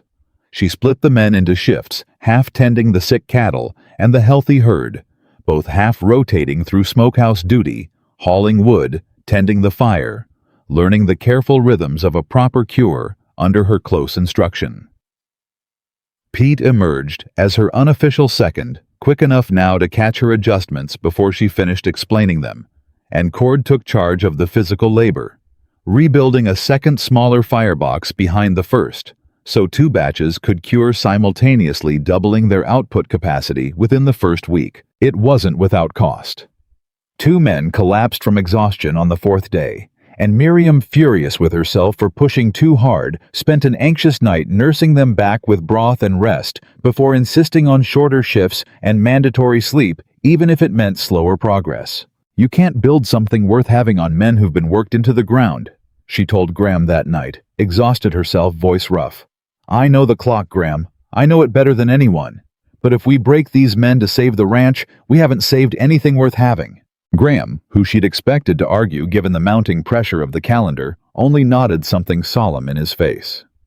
"My father worked men that way the last 2 years before he died. Worked them past reason, chasing numbers that never came together anyway. I watched good hands leave rather than kill themselves for a ranch that didn't care whether they lived or died." He looked at her. "I don't want to be my father, Miriam. Whatever it costs us." "It won't cost us anything we can't afford," Miriam said, softer now. "Rested men work faster and smarter than exhausted ones. That's not just kindness, it's arithmetic too." The second batch came off the racks 8 days after the first, and this time there was no anxious tasting, no held breath, waiting to see if the cure had taken, only the easy, practiced confidence of men who'd learned to trust both the process and the woman who'd taught it to them. 60 pounds of cured beef, dark and glossy and perfectly preserved, went into careful storage, and Miriam allowed herself, for the first time since arriving on this ranch, a full night's uninterrupted sleep. It didn't last. She woke before dawn to the sound of raised voices in the yard, sharp and furious, and by the time she'd thrown on her coat and made it outside, she found Graham and Cord standing over a ranch hand she didn't recognize well. A younger man named Silas Beckett, not the wagon driver Silas, but a hand who'd joined the crew. Only that autumn held tight by the arm by Cord's iron grip, his face pale and frightened in the gray pre-dawn light. "What's happening?" Miriam demanded. "Found him near the smokehouse," Cord said, voice hard as flint.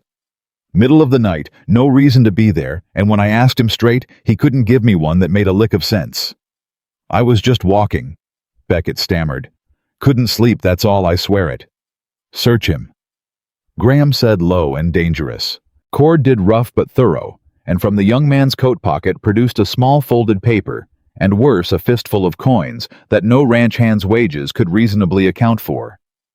Graham unfolded the paper with hands that had gone rigid with fury, and Miriam, reading over his shoulder, felt her stomach drop.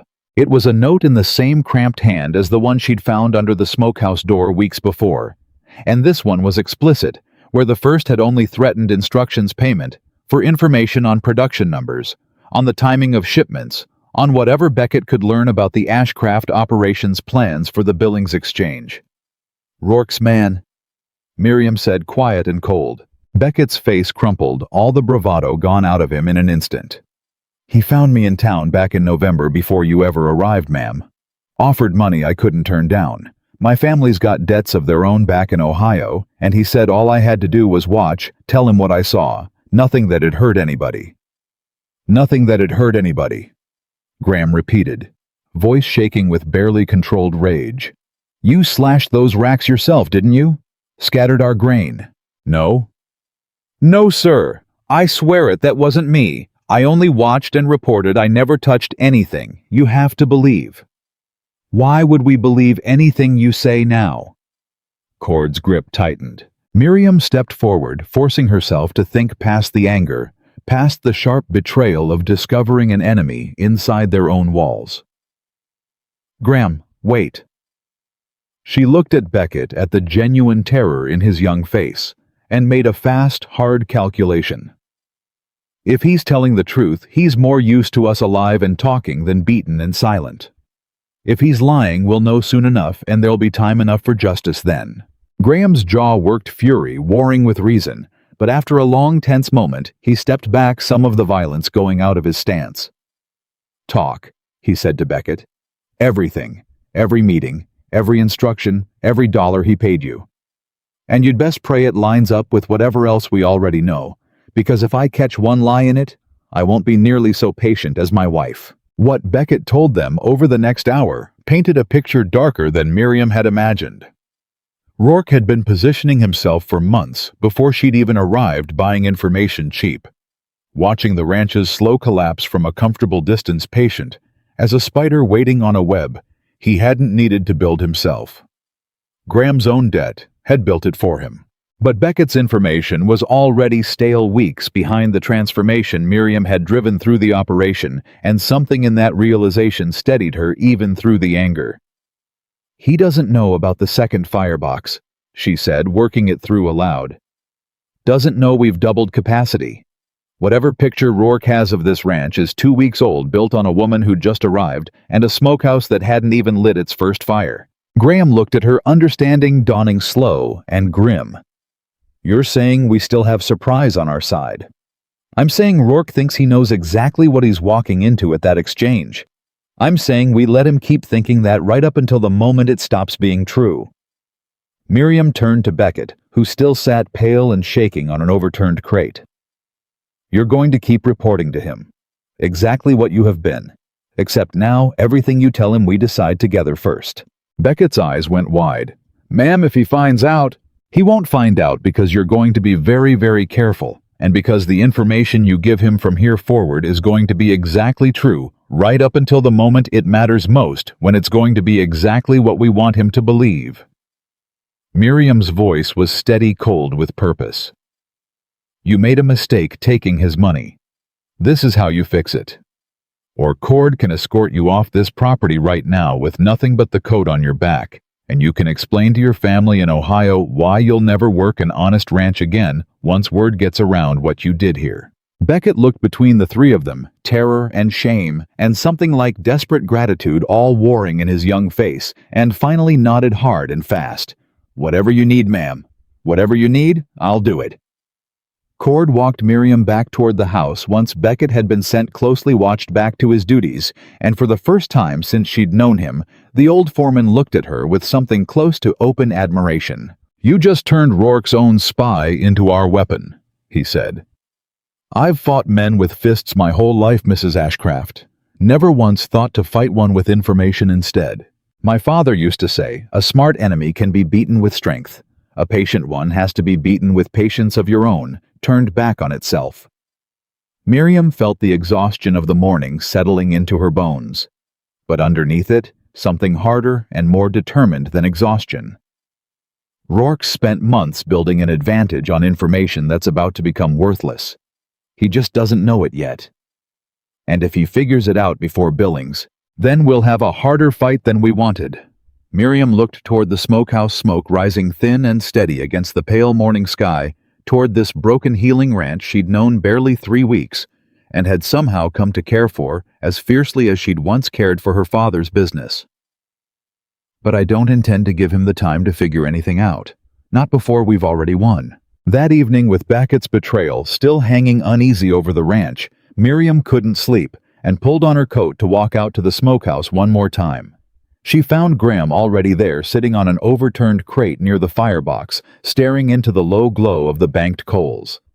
"Couldn't sleep either," he said, not a question. "No."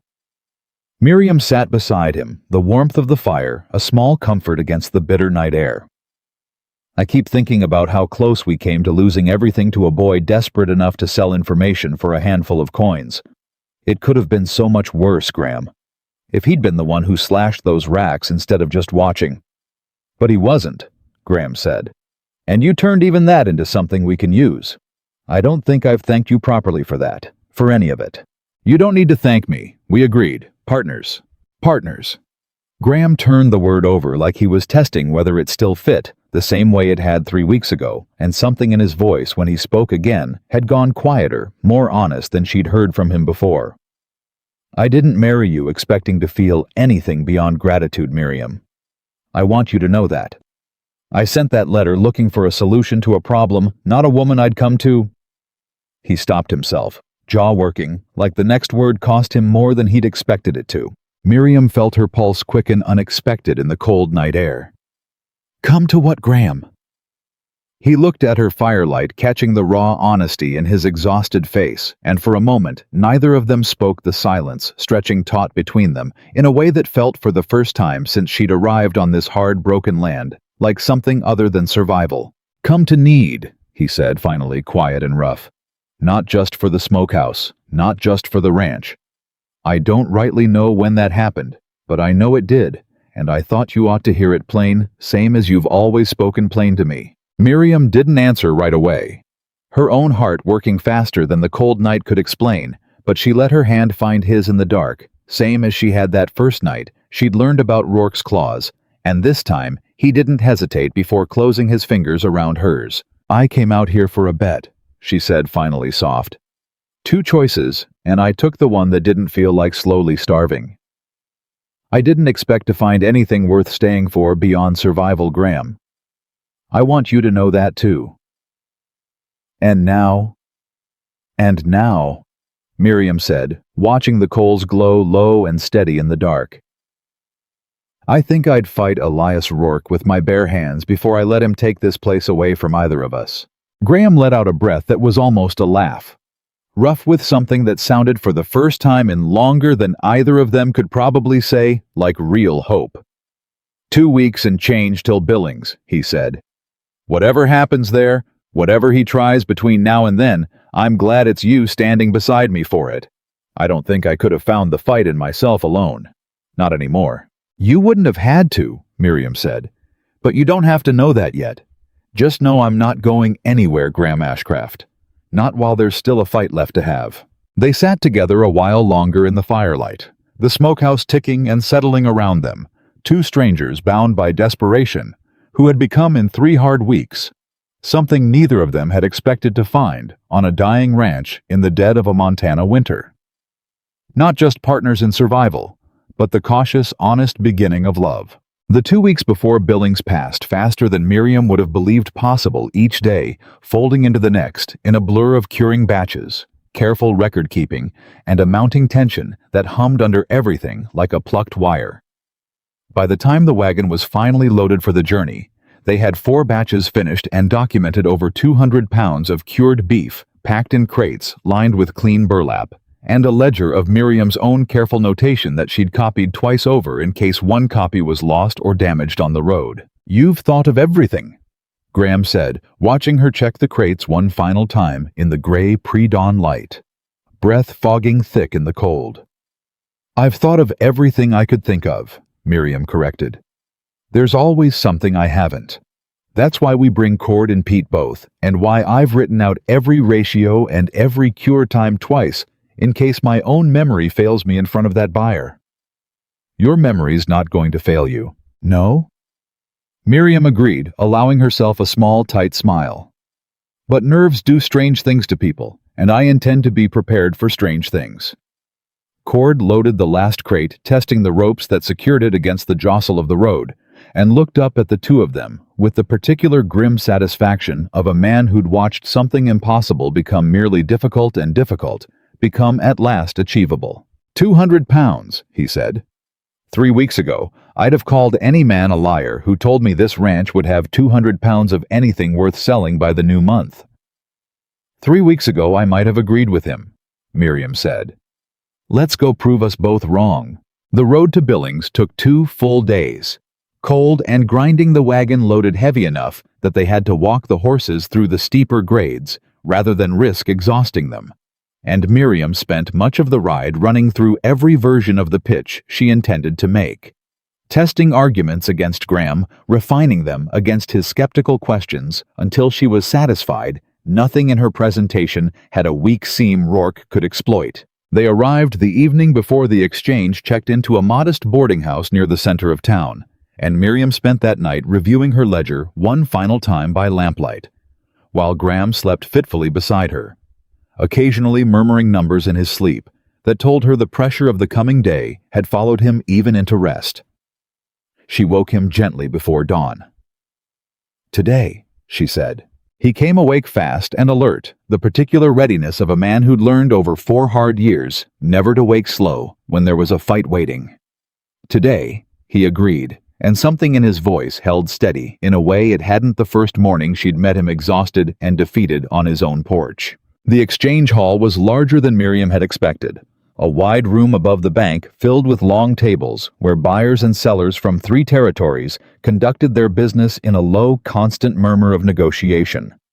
The air thick with the smell of coffee and tobacco, and the particular nervous energy of men and women whose whole year's livelihood might be decided inside these 4 walls. Silverton was there moving between tables with his narrow assessing gaze, and he found Miriam and Graham within minutes of their arrival, his expression carefully neutral.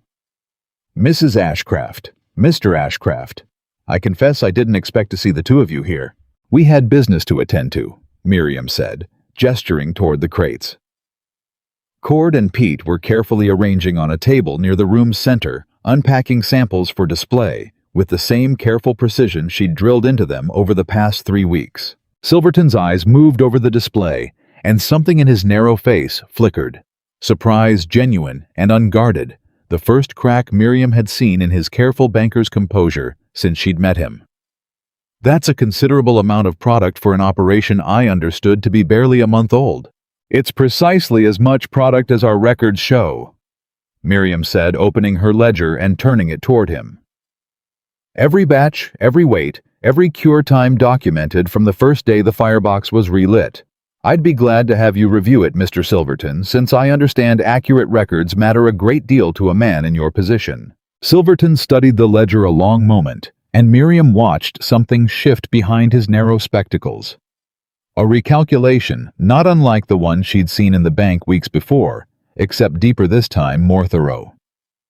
"This is remarkably thorough work, Mrs. Ashcraft." "Thank you. Now, if you'll excuse us, we have a buyer to find." They found Thaddeus Colton at a table near the far wall, a broad, weathered man in his 50s, with the particular unhurried patience of someone who'd spent decades buying provisions for hard remote outposts and had long since learned not to be impressed by promises alone. He looked up as they approached his gaze, moving from Graham to Miriam, with the same quick, dismissive assessment she'd grown used to from men in this territory, settling predictably on Graham as the one worth addressing. "Ashcraft is it? I've heard the name mentioned once or twice this morning." "Graham Ashcraft. This is my wife Miriam, who runs our production operation. She's the one you'll want to speak with about terms." Colton's eyebrows rose, faint surprise crossing his weathered face, but he turned his attention to Miriam, readily enough, not unkindly, simply recalibrating. "Is that so? Well then, Mrs. Ashcraft, I understand you've got cured meat to sell. 200 pounds currently on hand with production capacity to more than double that within a month, and to sustain regular monthly output through the spring and summer once our herd stabilizes." Miriam opened her ledger to the summary page she'd prepared specifically for this moment, turning it so Colton could read it clearly. "Weight in weight, out cure times batch consistency across 4 separate production runs. I'd rather you judge the operation on paper and on taste than on anything I tell you, since paper and taste don't lie the way a hopeful seller might." Colton studied the ledger with the same careful attention Silverton had shown, running a thick finger down the columns of figures, and Miriam watched him do the arithmetic in his head, cross-referencing dates, checking consistency.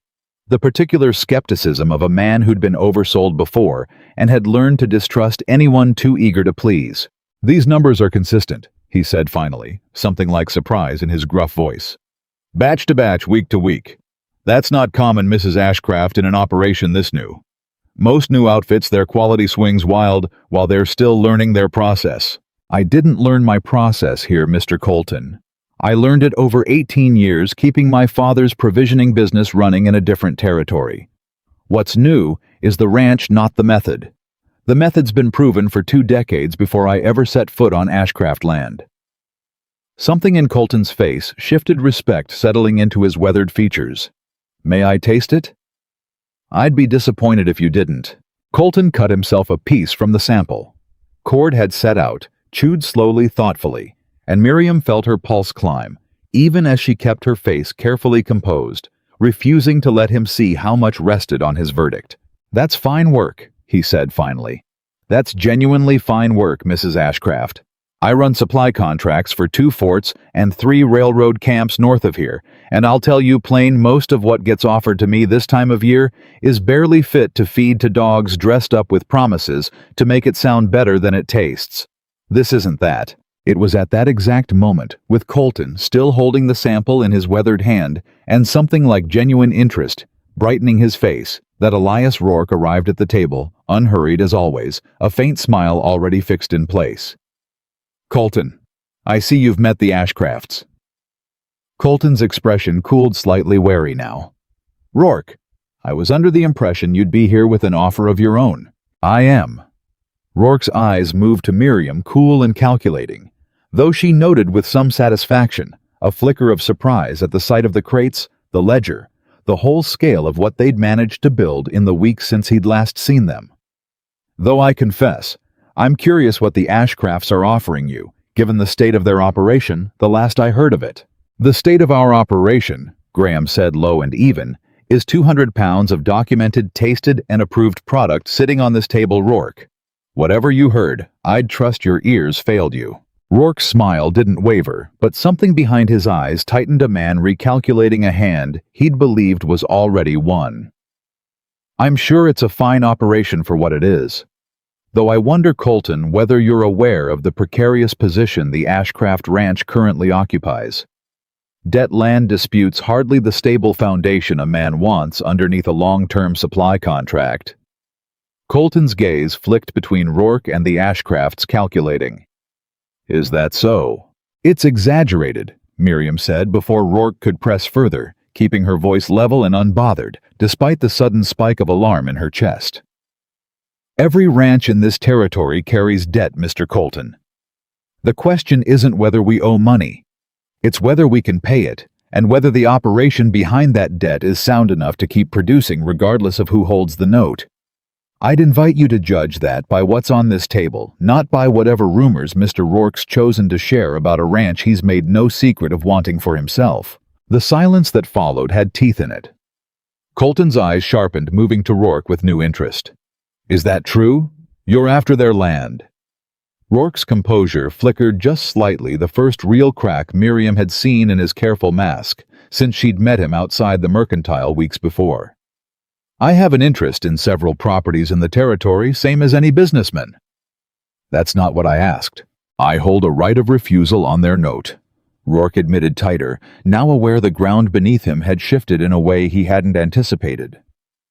"Should they default, which given the state of their operation prior to this display, I had every reason to expect. And now?"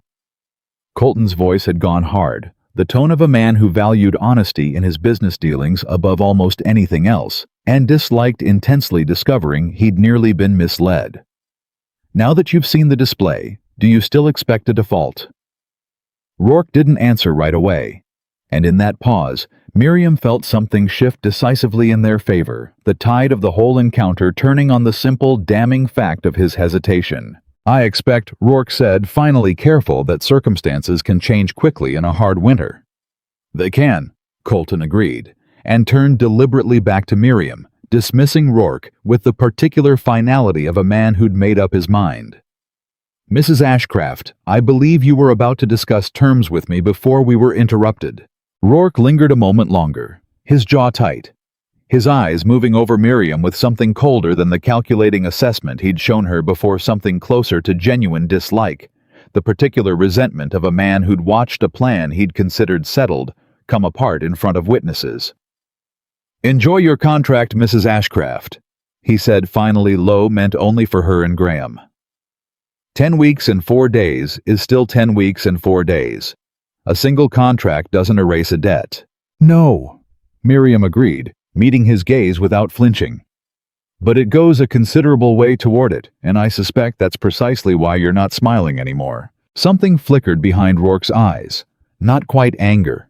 Something more dangerous than anger. The particular coldness of a man recalculating his entire strategy in real time. He said nothing further, only tipped his hat with exaggerated mocking courtesy, and walked away through the crowded room, and Miriam watched him go, with her heart still hammering, aware that whatever satisfaction she felt at this small victory, the larger war was far from finished.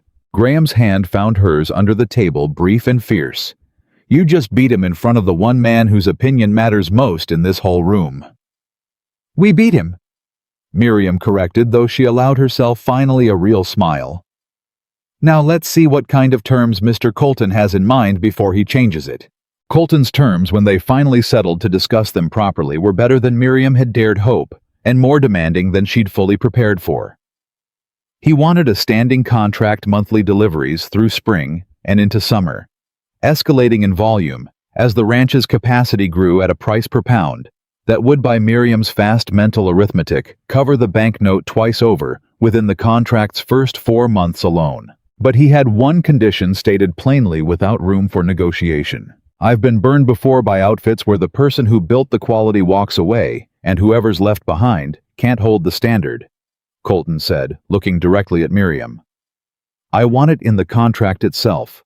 You remain in direct control of production, Mrs. Ashcraft. Not your husband, not a foreman, not whoever inherits the operation if something happens to you. You. So long as this contract runs the Smokehouse, answers to you specifically." Graham's eyebrows rose, surprise flickering across his face, but he didn't object, didn't so much as hesitate before nodding his agreement. "That's fair. That's more than fair given whose hands actually built this." Miriam felt something warm rise in her chest at his easy, immediate deference. Not grudging, not resentful, but genuine, the particular respect of a man who'd stopped needing to be the one in charge of everything to feel secure in his own worth. "I accept those terms, Mr. Colton," she said, gladly. They shook on it, and Colton produced the contract papers from his case. And for the next half hour, Miriam read every line with the same careful attention she'd brought to Graham's banknote weeks before, refusing to sign anything she hadn't fully understood, adjusting 2 clauses that seemed to favor Colton more heavily than fairness demanded, until finally, with the whole exchange hall humming busy and indifferent around them, she signed her name at the bottom of a contract that would, if it held, save everything. They celebrated that night with a supper, better than anything they'd eaten since Miriam's arrival, a proper meal at the boarding house table, and for the first time in longer than either of them could easily remember. The conversation between them had nothing to do with debt or disease or danger. Simply, 2 people still new to each other, in most ways that mattered, allowing themselves a small measure of unguarded joy. "You should have seen your face," Graham said, laughing properly for what might have been the first time since she'd met him, when Colton asked to taste it. "I thought you might faint from holding your breath." "I did not hold my breath." "You held your breath, Miriam. I was watching. I was concentrating," she corrected, fighting her own smile and losing. "There's a difference. There's no difference at all, and you know it." Graham reached across the table, took her hand, his thumb tracing slow, absent circles against her knuckles. "I keep thinking about that first day. You climbing down off that wagon into a yard full of strangers who hadn't eaten a proper meal in weeks, and me too tired and too scared to do anything but tell you that you looked sturdy." He shook his head. "I don't think I understood that day what I was actually getting. I thought I was hiring help, and now I know I married the only person in this whole territory capable of beating Elias Rourke at his own game in front of witnesses without raising her voice once." He lifted her hand, pressed a kiss against her knuckles, slow and deliberate, nothing like the barest brush of their wedding day. "I don't think I've told you plainly enough, Miriam. I love you. Not out of gratitude, not just for the Smokehouse or the contract or any of it. I love the way you think, the way you fight, the way you make men believe in themselves again, just by expecting them to." Miriam felt her breath catch something warm and unguarded rising up through her chest, and she didn't reach for a clever response, didn't deflect the way she might have in the first cautious weeks of their marriage. "I love you too, Graham Ashcraft," she said simply. "I didn't expect to. I want you to know that. I came out here for a bet, same as I told you weeks ago, and somewhere in the middle of fixing a broken smokehouse, I fell in love with the man who sent for me." They rode home 2 days later. The wagon considerably lighter without its cargo, but heavier somehow with everything the contract represented. Not just money, though the money mattered enormously, but proof hard and undeniable that the ranch Graham had nearly lost hope for could not only survive, but thrive, given the right hands to guide it. They were still a half-day out from Ashcraft Land when they crested a low ridge and saw the smoke. Not the thin, familiar curl from the smokehouse chimney, steady and controlled. Thick, black, billowing smoke rising from somewhere near the barn. Graham didn't say a word. He simply cracked the reins hard, driving the horses into a run that jolted the wagon violently over the frozen road, and Miriam gripped the seat rail with white-knuckled hands, her heart hammering with a terror sharper than anything she'd felt since arriving on this land, watching the black smoke climb higher and higher against the pale winter sky, praying with everything in her that whatever was burning it wasn't the thing they'd fought so hard for so long to build. They reached the yard to chaos men running with buckets from the well, Cord shouting orders at the top of his lungs, Pete coughing black smoke from his lungs as he staggered away from the barn with a half-conscious calf slung over his shoulders, and beyond it all, flames licking high and hungry against the grain shed roof. The same shed that held what remained of their feed stores for the winter. Graham was off the wagon before it had fully stopped sprinting toward the fire line, with a speed Miriam hadn't known his exhausted body still had in it, and she followed close behind, grabbing a bucket from a startled hand who'd been about to refill it, throwing herself into the chain without a second's hesitation. "Smokehouse!" she shouted at Cord over the roar of the flames. "Is the smokehouse safe?" "Wind's blowing it away from there," Cord bellowed back, soot-streaked and grim. "Barn's caught some, but the smokehouse and the meat inside are clear far as I can tell." Relief flooded through Miriam, even as her arms burned from the effort of passing bucket after bucket down the line, the whole ranch working in a desperate, coordinated fury against a blaze that seemed for one long, terrible stretch like it might consume everything they'd fought so hard to build. It took nearly 2 hours to beat the fire down to smoldering embers, 2 hours of scorched lungs and blistered hands and the particular bone-deep exhaustion that came from fighting something with no guarantee of winning. And when it was finally over, Miriam sank down against the well-housing, hands shaking, watching the wreckage smoke and hiss in the gathering dusk. The grain shed was a total loss. The barn had taken damage along one wall but would stand. 3 horses had been moved out in time, though one had suffered burns along its flank that would need careful tending. And miraculously, impossibly, the smokehouse stood untouched, smoke still curling thin and steady from its chimney, as though nothing at all had happened around it. Graham found her there, face black with soot, hands raw and blistered, and sank down beside her without a word. Both of them too exhausted for speech, watching the last embers die in the ruined shed. "How did it start?" Miriam finally managed, voice hoarse from smoke and shouting. "Cord says he found lantern oil near the base of the shed. Wasn't stored there. Somebody put it there." Graham's voice was flat, stripped of everything but exhaustion and fury too large to properly express. "While we were in Billings signing the best contract this ranch has ever seen, somebody burned half our winter feed to the ground. Rourke. Has to be. Timed exact to when he knew we'd be gone, when the ranch would be short-handed, when it would hurt worst and be hardest to trace." Graham's jaw worked, and Miriam could see the effort it cost him not to let the fury consume whatever strength he had left. "We could have lost everything today, Miriam. The smokehouse, the contract. All of it to a man too much of a coward to do his own dirty work." Cord found them a few minutes later, exhaustion etched into every line of his soot-blackened face, and dropped something heavy and metallic onto the ground in front of them, an empty lantern oil can, cheap and unmarked, the kind sold in every mercantile in the territory. "Found this half buried near where the fire started," he said. "And this." He held out a second item, a torn scrap of paper charred at one edge, but legible, bearing the same cramped, unfamiliar handwriting Miriam had seen twice before. "Proof enough for you now, Ashcraft's woman. Next time it won't be feed." Miriam read it twice, feeling something colder than fear settle into her chest. Not panic, not this time, but a hard, focused clarity that reminded her distantly of the moment she'd first stood in the ruined smokehouse and understood exactly what needed fixing, and in what order. "He's escalating," she said quietly. "Feed today. Next time something worse." "Next time," Graham said, low and dangerous, There won't be a next time because I'm writing to the sheriff in Bozeman first thing tomorrow with this note and every piece of evidence we've gathered against him, starting with Beckett's confession. Graham. No, Miriam. I let you talk me out of confronting him with fists once already, and I understood why, and I don't regret it. But this isn't a threat anymore. This is arson, and arson is a crime a sheriff can act on contract, or no contract patience, or no patience. We have Beckett's testimony. We have this note, and the two before it all in the same hand. We have witnesses to what he said at the exchange. That's enough to force a reckoning even against a man with his money. Miriam considered it, turning the risk over carefully even through her exhaustion. A wrong move now, with the debt still unpaid and Rourke's claws still hanging over them, could be catastrophic. But Graham was right that letting this escalation stand unanswered invited something far worse than a burned grain shed. Then we do it together, she said finally.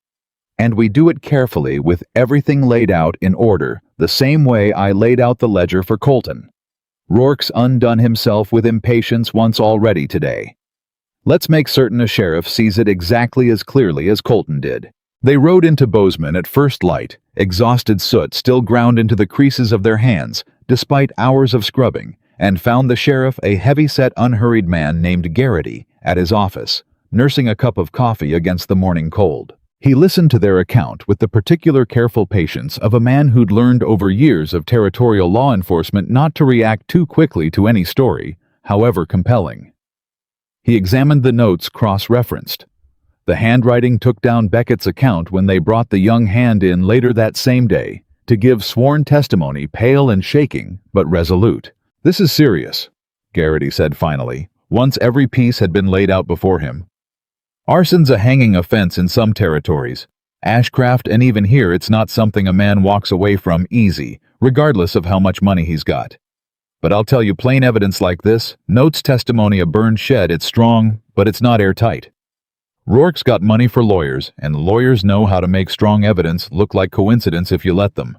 So what do you recommend? Miriam asked. I recommend I ride out to Rourke's spread today, with this evidence in hand, and see how a guilty man reacts to a sheriff showing up with proof instead of suspicion. Garrity stood reaching for his coat and his badge, with the unhurried competence of a man who'd done this exact thing many times before. Sometimes that's enough to end a thing quiet without a trial that drags on through half the growing season. Other times it ain't. But it's the right next step regardless. They waited 3 tense days for word days spent rebuilding what could be rebuilt of the grain shed, tending the burned horse's healing flank, and trying without much success to sleep through nights haunted by the memory of black smoke against a pale sky. On the 4th day, Garrity himself rode out to the ranch, dismounting in the yard with an expression that gave Miriam no easy read on what news he carried. Rourke denies everything, he said without preamble. Denies knowing Beckett, denies the notes, denies any involvement in the fire whatsoever. And he's got 2 witnesses. Men in his own employ, mind you, swearing he was in Billings the night of the fire, same as you were. Graham's face went hard. That's a lie. Might well be. But it's a lie backed by testimony. Same as your case is built on testimony, and without something harder. A confession, a witness who isn't paid by either side. It's your word, and Beckett's against his, and 2 men loyal enough to lie for him. Garrity's expression was grim, apologetic in the particular way of a man who hated delivering news he knew would land hard. I can't arrest a man of his standing on what we've got, Ashcraft, not without more. Miriam felt the weight of it settle into her chest, heavy and bitter. So he simply walks away from burning our winter stores. For now, Garrity said. But understand this. I've got his name attached to a pattern, now 3 ranches bought through failure, threatening notes, and a fire that lines up suspiciously well with his interests. Next time something happens on this land, and God willing there won't be a next time, I won't be starting from nothing. I'll be starting from a man already under my watch. He tipped his hat weary. It's not the justice you wanted, Mrs. Ashcraft. But it's not nothing either. After he'd ridden off, Graham stood in the yard a long time, staring at the scorched remains of the grain shed. Fists clenched at his sides, and Miriam came to stand beside him close enough that their shoulders touched. We won at Billings, she said quietly. We have the contract. We have proof that this ranch can thrive even. Don't let him take that victory from you by making you dwell on the one he still holds. He burned our feed, Miriam. He nearly burned everything we've built, and he's going to walk free because he's got money enough to buy false witnesses. For now, Miriam echoed Garrity's words back to him, steady and certain. But we still have 10 weeks and 4 days becoming 9 weeks, and some change, a signed contract worth more than the debt itself, and a sheriff who's watching him now instead of ignoring him. That's not nothing, Graham. That's ground gained even through fire. Graham turned to look at her, something in his exhausted, soot-streaked face settling slowly into grim resolve rather than despair. You never stop finding the ground gained, do you? Even in the middle of the worst of it. Someone has to, Miriam said. My father taught me that giving up on the arithmetic is the only way to actually lose. Everything else is just a hard year. They stood together in the ruined yard as the last of the day's light faded behind the ridge, the smokehouse chimney still curling smoke steady and unbothered against the darkening sky. Proof that whatever Rourke had taken from them, he hadn't taken the one thing that mattered most. And somewhere out past that same ridge, a man who thought himself untouchable was about to discover that a sheriff's patient watch could prove far more dangerous in time than any single fire he'd dared to set. That night, once the ranch had settled into an exhausted, watchful quiet, Miriam sat at the small desk in the office where she'd first found Graham's debt papers weeks before, working through the arithmetic of their new reality by lamplight, while Graham dozed fitfully in the chair beside her, too wound tight from the day's events to properly rest. Colton's contract, once the first delivery went out, would bring in enough to cover nearly half the banknote outright. A second delivery, scheduled for 6 weeks out, would cover the rest with room to spare, assuming production held steady and no further disasters struck. It was tight. It was still, even now, entirely possible to lose everything. If one more fire, one more sabotage, one more stroke of bad luck landed at the wrong moment. But it was possible to win too. Genuinely mathematically possible in a way it hadn't been the day she'd stepped down off that wagon into a yard full of hollow-eyed, hungry men. You're still working, Graham murmured, half-waking, his voice thick with exhaustion. Almost done. Miriam closed the ledger, gently setting down her pencil. We can make the note, Graham. Even after today. Even after everything he's thrown at us. The numbers hold. He opened his eyes fully at that something raw and disbelieving in his face. The particular look of a man who'd spent 4 years bracing for loss and hadn't yet learned how to let himself believe in anything else. Show me. She did, walking him through every figure, every projection, watching the tension slowly drain from his shoulders as the arithmetic laid itself out plain and undeniable in front of him. By the time she'd finished, his hand had found hers across the desk, and he was looking at her with an expression that held more than gratitude, more than love. Even something like awe, the particular wonder of a man watching a woman turn his ruin into a future with nothing but a notebook and a will that refused to bend. 9 weeks, he said quietly. 9 weeks, Miriam agreed. And every one of them we fight the way we fought today. Together and smarter than he expects, right up until the moment there's nothing left for him to threaten. Outside the smokehouse, fire burned low and steady through the cold winter night, guarding 200 pounds of proof that a woman who'd arrived with nothing but a trunk and her father's ledger had built something Elias Rourke, for all his money and all his patience, had never once managed to understand that a ranch worth fighting for wasn't built on fear at all, but on the particular unbreakable stubbornness of people who had already decided long before the fight ever started that they did not under any circumstance intend to lose. Miriam blew out the lamp at last, and in the dark, Graham's arm came around her steady and certain.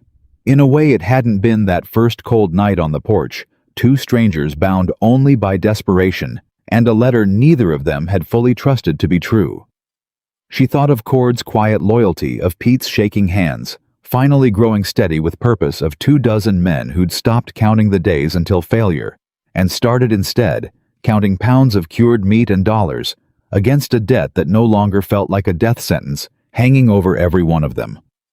Whatever Rourke tried next, and she didn't doubt even now that he would try something, he would be trying it against a ranch that had already learned in the hardest possible way exactly what it was capable of surviving. The weeks that followed the fire moved with a strange driving urgency, as though the whole ranch understood without needing to be told that they were racing towards something final, now something that would decide everything one way or the other. Miriam split her days between the smokehouse and the ledger, pushing production harder than she'd dared before, while Graham threw himself into rebuilding the grain shed and nursing the herd back from the last of the lung fever's grip.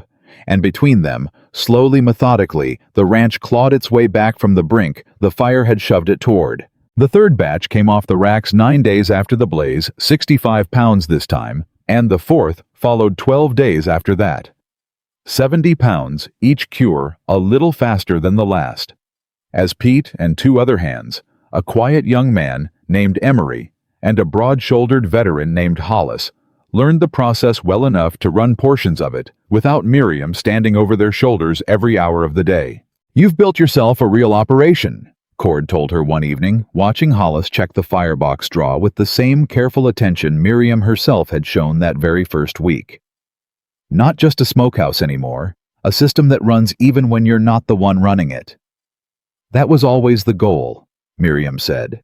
"A ranch that depends on one person surviving forever isn't a ranch, it's a gamble." "Careful," Cord said dry. "Talk like that and you'll put yourself out of a job."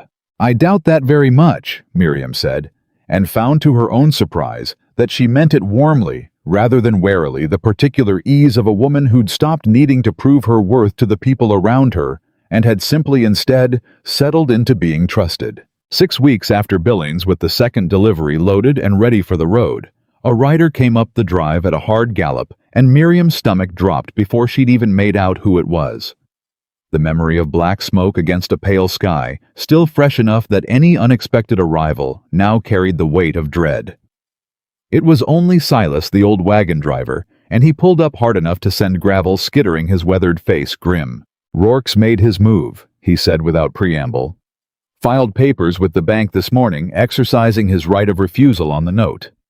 Silverton's got no choice but to honor it, contract terms being what they are. Rourke means to take possession of the debt himself, effective immediate." Graham went pale, his hand finding the porch rail the same way it had that very first afternoon. The whole weight of 4 years fighting suddenly threatening to collapse in on itself at the worst possible moment. "That can't be right. We're not in default. We've made every payment on schedule. Don't matter if you're in default or not, Ashcraft. Claus says he can buy the note outright any time before the due date, default or no. Once he owns it, he sets his own terms for what happens next. And I'd wager real hard those terms won't favor you keeping this land." Miriam felt something cold and clear settle over her. The same steady focus that had carried her through the fire, through Beckett's betrayal, through every crisis that had tried to knock this ranch off its feet since the day she'd arrived. "When does the transfer become final?" 3 days. "Bank's required to notify you, formal give you time to settle the account in full before the transfer completes if you've got the means. After that, though..." Silas shook his head grimly. "After that, it's Rourke's paper and Rourke's terms." "We have the means," Miriam said, already turning the numbers over fast in her head. "Or close enough to it with what Colton's second payment will bring in once this delivery reaches him." "Second delivery's not due to him for another 8 days, Graham said, voice tight. "Even if we ride out today, we can't get there and back with payment inside 3. "Then we don't wait for the delivery," Miriam said. "We take it to him early, today. This afternoon, if the wagon can be loaded fast enough." They loaded the wagon in under 2 hours, every hand on the ranch pitching in without needing to be asked twice, Cord, driving the crew with a barked efficiency that had the 70 pounds of cured beef packed and secured before the light had fully shifted past midday. Graham rode ahead to send word to Colton.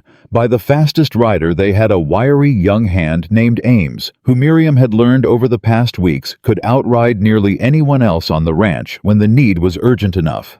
"If Colton pays on delivery, instead of waiting for the scheduled date," Miriam said, working through the arithmetic one final time as the wagon rolled out. "And if we ride through the night instead of stopping, we can be back in Bozeman with cash in hand before the 3 days run out. It's close. It's very close, Graham. But it's not impossible. Nothing's been impossible since the day you climbed off that wagon, Graham said.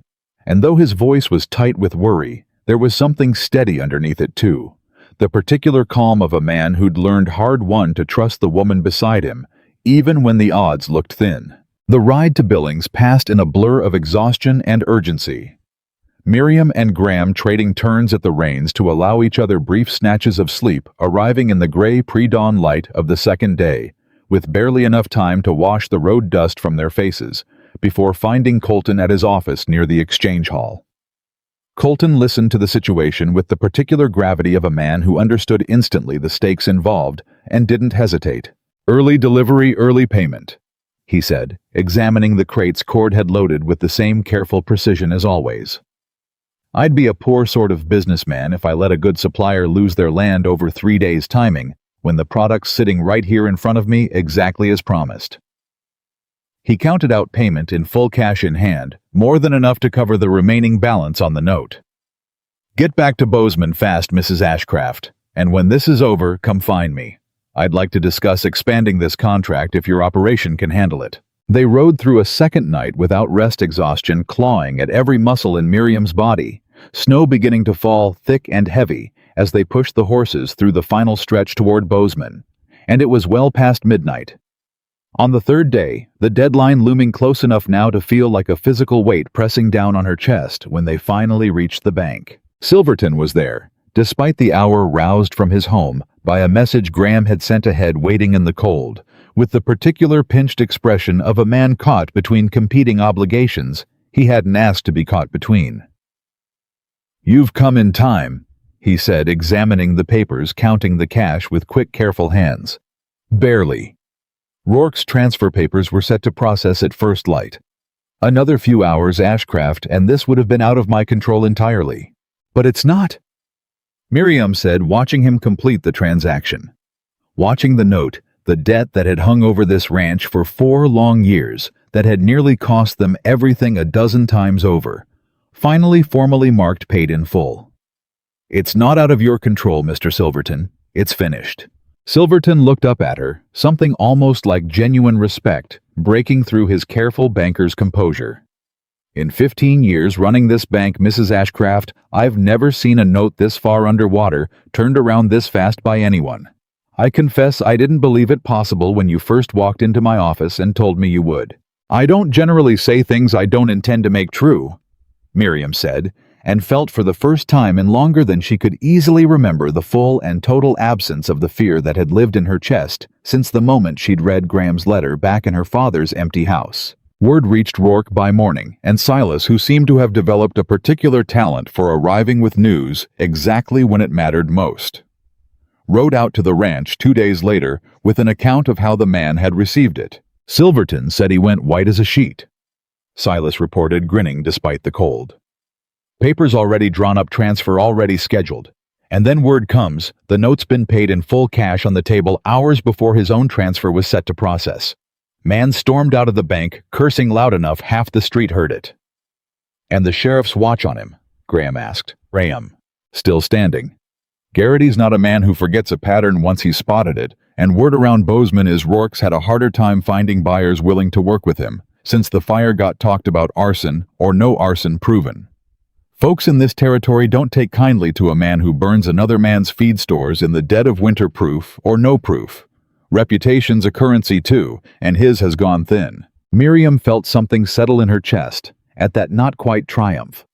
Something quieter and more durable than triumph, the particular satisfaction of watching a long, hard fight resolve not in a single dramatic blow, but in the slow, accumulating weight of proof and patience and refusal to break. That evening, with the debt paid and the immediate danger finally truly behind them, Graham called every man on the ranch together in the bunkhouse dining hall, and Miriam, watching him stand at the head of the long table, saw something in his bearing that hadn't been there the day she'd arrived.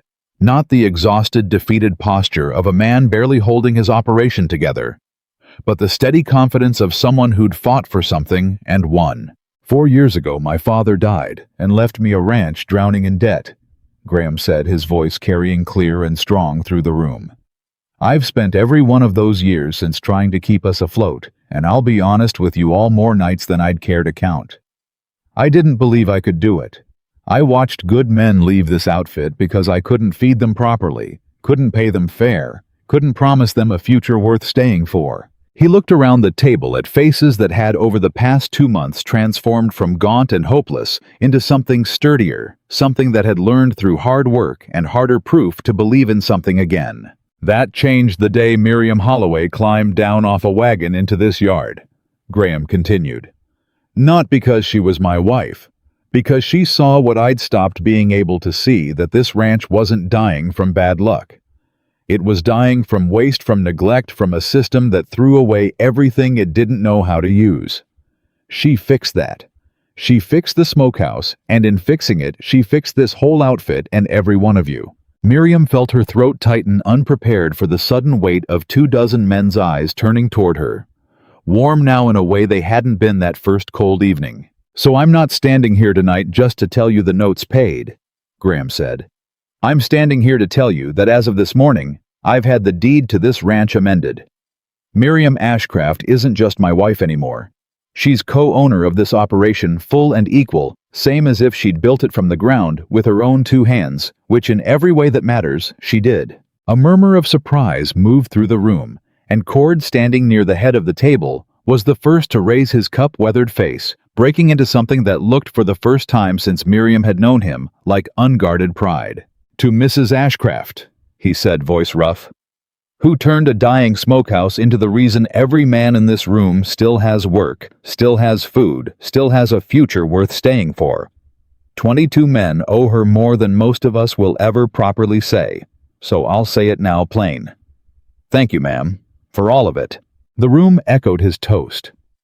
Rough voices raised together, and Miriam felt tears she hadn't expected sting at her eyes, overwhelmed by a warmth she hadn't let herself hope for since the day her father died and took.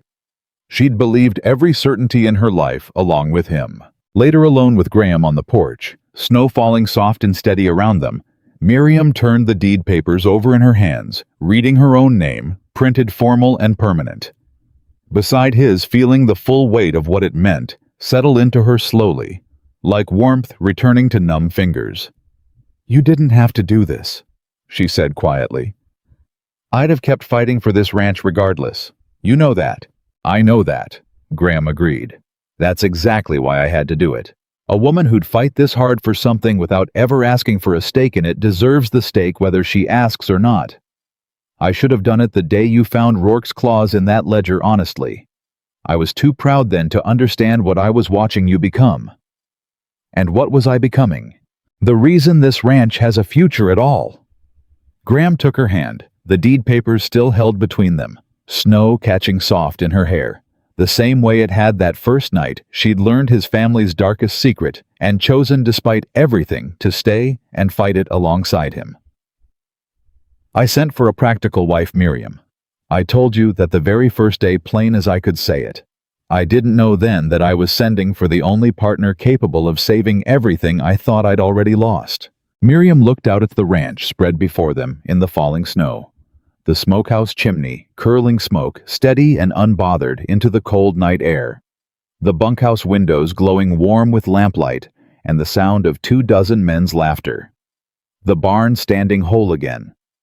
After the fire that had nearly taken it, the grain shed rebuilt, sturdier than it had ever been before. "I came out here for a bet," she said softly, echoing words she'd said once before in a different, more frightened moment. "I didn't expect to win quite this much."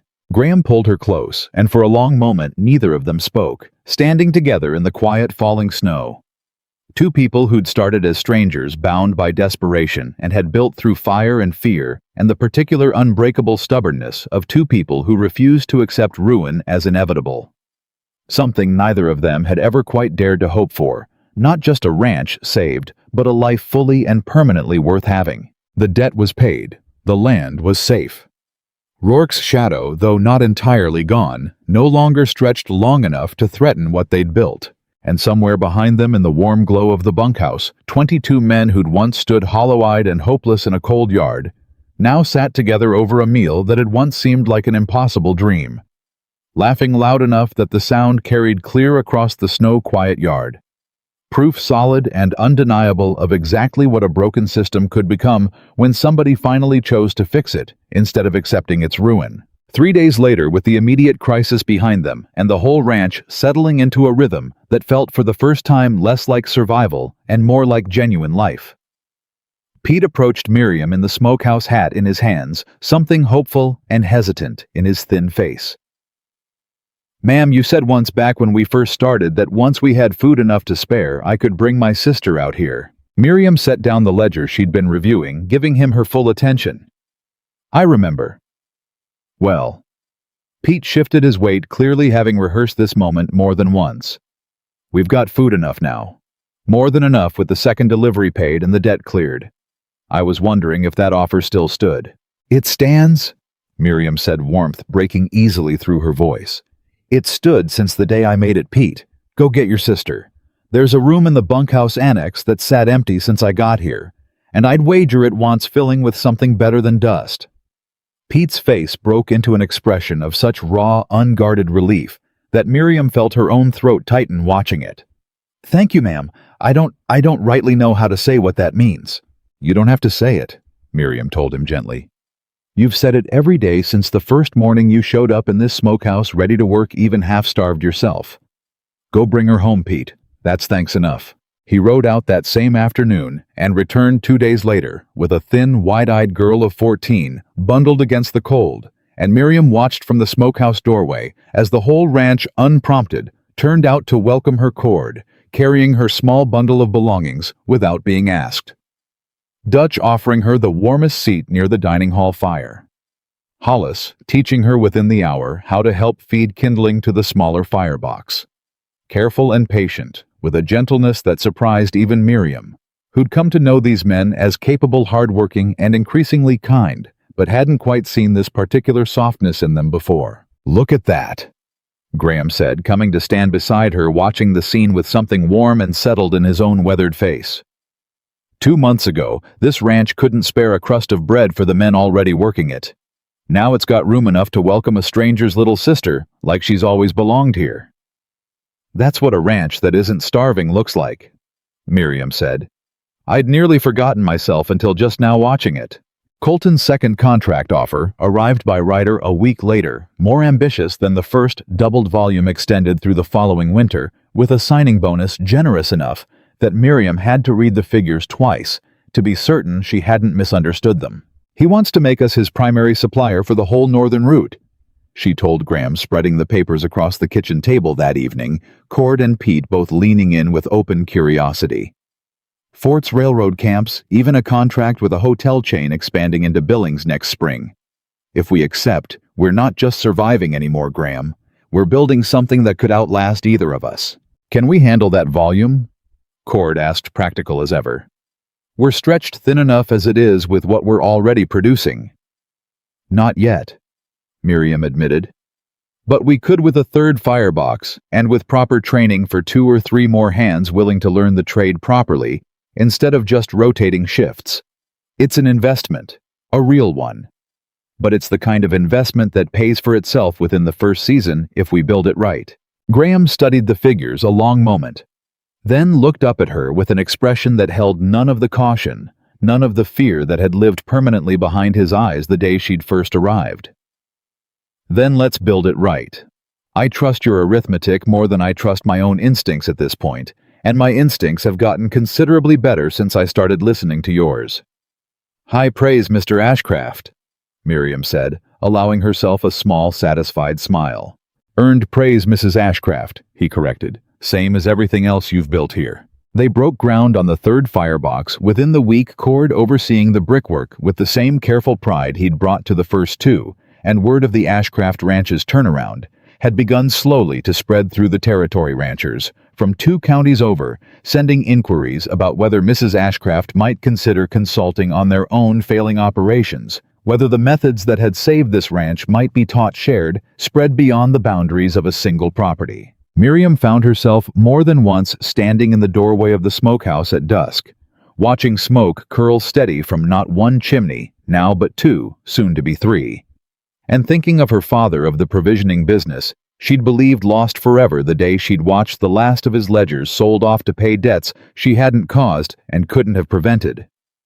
She thought of how far that single trunk and the wagon ride that had carried it here had actually taken her, not away from everything she'd built with him, but toward the chance to build it again, bigger and more lasting than she'd ever imagined possible on her own. Graham found her there one such evening, arms crossing loosely around her from behind, chin resting against her shoulder, watching the same smoke rise into the same darkening sky that had 2 months before seemed to promise nothing but slow, inevitable failure. 22 men, he said quietly. 22 men who'd have lost everything by spring if you hadn't answered that letter. 23 if you count yourself, Miriam said. You were losing just as much as any of them, Graham. More in some ways. You were losing the belief that any of it was worth fighting for. I found that again, he said, because you never once let me stop. Miriam turned in his arms, looking up at him in the fading light, at the man who'd once told her gruffly and without apology that she looked sturdy enough for what he needed, and who now looked at her, she understood clearly, as though sturdy had never once been the whole of what he'd found in her, only the smallest, plainest piece of something far larger. The debt's paid, she said. The contract's secured. The ranch is standing stronger than it's stood in years, maybe stronger than it's ever stood. She smiled, small and certain. What comes next? Graham Ashcraft. Next, he said, we build something that outlasts both of us. Something worth the fight it took to save it. Behind them, the smokehouse fires burned steady through the gathering dark, and across the yard, the sound of 22 men and one determined young girl settling into supper together carried warm and easy on the cold winter air, the sound unmistakable now of a ranch that had stopped merely surviving and had finally fully begun to live. That night before the lamps were finally banked, and the ranch settled into the particular deep quiet of a place that had earned its rest. Cord found Miriam alone in the smokehouse, checking the newest batch one last time before turning in. Wanted to say something to you proper, he said, uncharacteristically hesitant, turning his hat over in his weathered hands. Not in front of the men, just to you. Go on, Cord. I told you once that first week about owing a debt to Graham's father for giving me work when nobody else would. Told you it wasn't about money. Cord looked at her, steady something unguarded in his weathered face that she hadn't seen from him before. I've paid that debt 100 times over these past 4 years, working this land, holding this crew together through the worst of it. But you gave me something I didn't know I still needed after all these years. You gave me a reason to believe hard work still means something in this world. That it's not just about surviving another season, it's about building something that lasts. Miriam felt her throat tighten unexpected. That's not something I gave you, Cord. That was always in you. I just gave it somewhere to go. Maybe so. Cord allowed himself a rare full smile, warm and genuine. Either way, ma'am, I'm glad you answered that letter. Gladder than I know how to say properly. This ranch, these men were better for it. All of us. He tipped his hat and left her there in the quiet warmth of the smokehouse, and Miriam stood a long moment listening to the low crackle of the fire, the steady breathing rhythm of a place finally truly at peace, thinking of her father's voice in her memory, steady and certain. A ranch that can't feed its people is already dying. She'd fed them.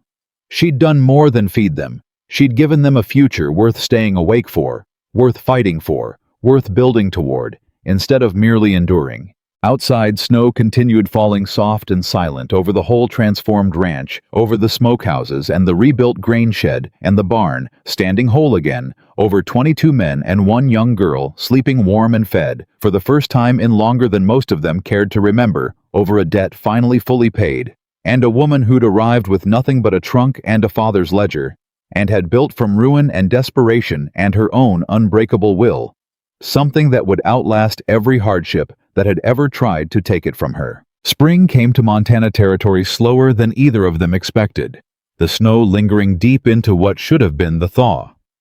But when it finally broke, it broke all at once, fields turning green. Almost overnight, the herd fattening on new grass, and the third firebox finished at last, after weeks of careful brickwork, standing ready alongside its two older companions. All three chimneys curling smoke into a sky that had, for the first time in longer than Miriam could easily remember, stopped feeling like something to fear. She stood in the yard one bright morning in early April, watching Hollis and Emery load the wagon for what would be their largest delivery yet, and felt something settle in her chest that she recognized slowly as simple contentment, a feeling so unfamiliar after the hard months behind her that it took a moment to name it properly. 400 pounds, Cord said, coming to stand beside her counting the crates with obvious satisfaction. First time in this ranch's history we've shipped that much of anything in a single run. First of many, if the numbers hold, Miriam said.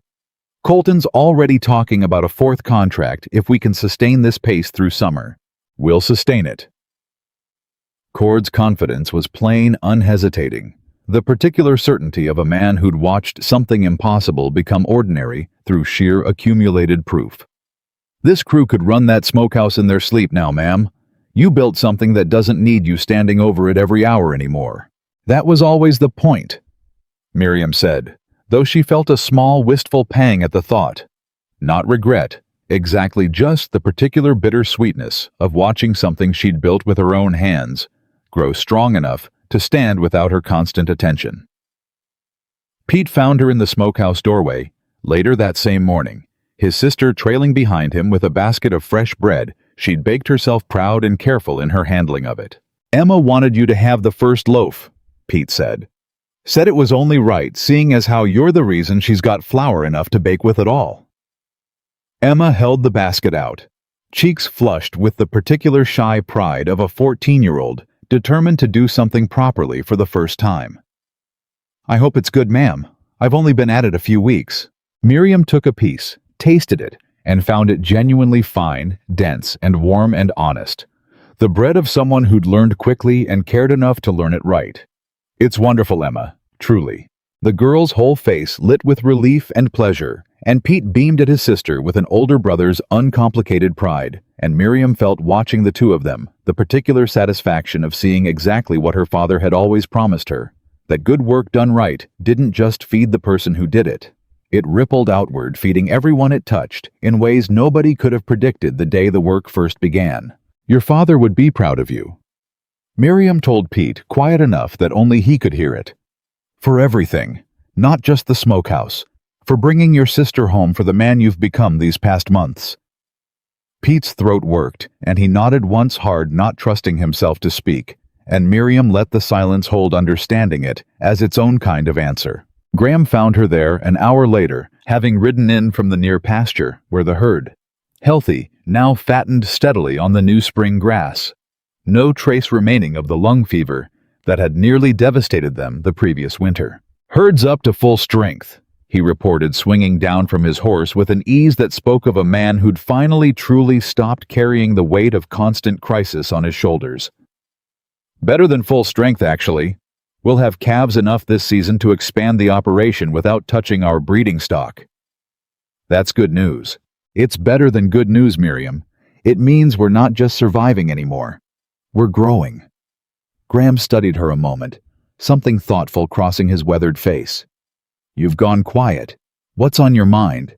Miriam hesitated, then decided, as she always had with him, that honesty served them both better than careful silence. I had a letter from a rancher 2 valleys south. Widow named Sarah Pruitt, running her late husband's spread alone with 3 children and a smokehouse in worse shape than ours was when I arrived. She'd heard about what we built here and wondered if I might be willing to teach her methods that could save her operation the way ours was saved. And you're considering it. I'm considering it, Miriam admitted. It feels strange somehow to have something worth teaching other people. 6 months ago, I was the one arriving with nothing but a trunk and a father's ledger, praying I could keep 22 men fed through a hard winter. Now there are women writing to me for help. Graham smiled, warm and unguarded, in a way that still, after everything, caught at something tender in her chest. That's not strange, Miriam. That's exactly what happens when somebody builds something real instead of something desperate. It stops being just survival and starts being a legacy. Your father would understand that better than anyone. Something in her throat tightened at the mention of her father, But it wasn't the old grief anymore. Sharp and unbearable, it had softened over these months into something gentler, something that felt more like gratitude than loss. He would, she agreed. He always said the measure of good work wasn't just whether it fed your own table, but whether it taught someone else's hands how to feed theirs. Then write to Widow Pruitt, Graham said. Tell her yes. This ranch can spare you a few weeks come summer once the season's rhythm settles. And if she needs more than teaching, if she needs a supply contract, a buyer, anything else we've learned to navigate, will help with that too. That's what this ranch does now. It doesn't just survive. It lifts up whoever else is drowning the way we nearly did. Miriam studied him a long moment, something warm and grateful moving through her chest. You've changed, Graham, since that first afternoon. I don't think the man who told me I looked sturdy enough would have thought twice about a stranger's letter asking for help he had no obligation to give. That man was drowning, Graham said simply. He didn't have room in him to think about anyone beyond his own 22 men, and even that felt like more than he could carry most days. You gave me room to breathe again, Miriam. Room enough to remember that helping somebody else isn't a burden when you've got enough to spare. It's just decency, same as feeding your own people was decency once we finally had the means for it. It was 2 weeks later, with the letter to Sarah Pruitt already sent, and a reply already promising a visit come July, that Silverton himself rode out to the ranch, an unusual enough occurrence that half the hands paused their work to watch him dismount in the yard. Mrs. Ashcraft? Mr. Ashcraft? He nodded to each of them, his narrow face carrying an expression Miriam had learned over the months to read as genuine rather than merely professional. I have news I thought you'd want to hear directly, rather than through the usual channels of town gossip. About Rourke, Graham said. It wasn't a question. About Rourke, Silverton confirmed. He's selling his holdings in this territory. All of them, the Callahan place, the Bennett spread, the Halloran land, everything he's accumulated these past 3 years. Word is, he's relocating south somewhere. His reputation hasn't followed him quite so thoroughly. Miriam felt something complicated settle in her chest. Not quite triumph. Not quite relief. Something closer to the particular satisfaction of watching a long threat finally fully dissolve. Why now? Partly, the sheriff's continued attention, I'd imagine. Partly the fact that no rancher in 3 counties will do business with him anymore, not after what happened here, proven in court or not. And partly, Silverton allowed himself a rare, thin smile. Partly, I suspect, because watching this ranch not merely survive his interference, but thrive, despite it has made him considerably less confident in his own methods than he once was. A man who builds his fortune on other people's failure doesn't know quite what to do when the failure refuses to come. Good riddance, Cord said from where he'd been listening near the barn, and the sentiment rippled through the assembled hands in a low murmur of agreement. Sarah Pruitt arrived in July exactly as promised, driving her own wagon with a competence Miriam recognized immediately as the particular hard-earned skill of a woman who'd had no choice but to learn everything fast after her husband's death. She was younger than Miriam had expected, sharp-eyed and tired, in a way that spoke of months spent trying to hold together an operation with too few hands and too little knowledge of what exactly needed fixing. I don't rightly know where to start, Sarah admitted, standing in Miriam's smokehouse watching Cord and Hollis move through their practiced routine with the ease of long familiarity. My husband kept the books. I kept the children fed and the house standing. I never thought I'd need to know curing ratios and firebox brickwork, and now I've got 3 young ones depending on me to learn it anyway. You start the same place I did, Miriam said gently but firmly, recognizing in Sarah's exhausted, determined face an echo of her own arrival 6 months and a lifetime ago. You look at what's broken and ask whether it's ruined or just neglected. Most of the time it's the second one. People just don't have the patience to tell the difference when they're already exhausted. She spent 3 full days walking Sarah through everything. The firebox reconstruction, the salt ratios adjusted for dry mountain air, the careful, patient rhythm of smoke, thin and steady rather than rushed and bitter. The record-keeping that had won Colton's trust and could. Miriam was certain win it again for an operation half this ranch's size. Sarah absorbed it all with the fierce, focused attention of a woman who understood better than most exactly how much rested on getting it right. "I don't know how to thank you for this," Sarah said on the morning she finally packed her wagon to leave papers and sketches and careful notes bundled safe against the road ahead. "Don't thank me," Miriam said. "Just do what I did. Fix what's broken, feed the people who depend on you, and when you've built something worth teaching, pass it forward to whoever needs it next. That's not charity, Sarah. That's just how good work is supposed to work." Sarah's eyes were wet as she climbed onto the wagon seat, and she looked back once before setting the horses moving. "I'll write when the first batch cures, whatever happens. I'll be waiting to hear it," Miriam said, and watched the wagon roll away down the same road that had once carried her, frightened and desperate, toward a ranch she'd believed might be her last best chance at survival, and understood watching it go that the chance she'd taken had become something far larger than survival now.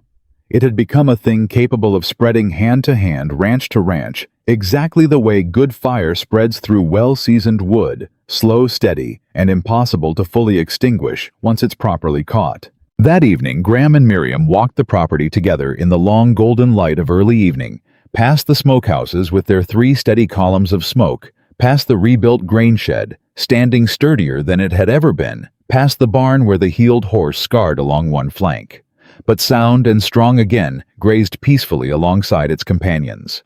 "I keep thinking about that first night," Miriam said, standing in the ruined smokehouse, "telling you I could have it producing cured meat inside 3 weeks. I believed it. I want you to know that.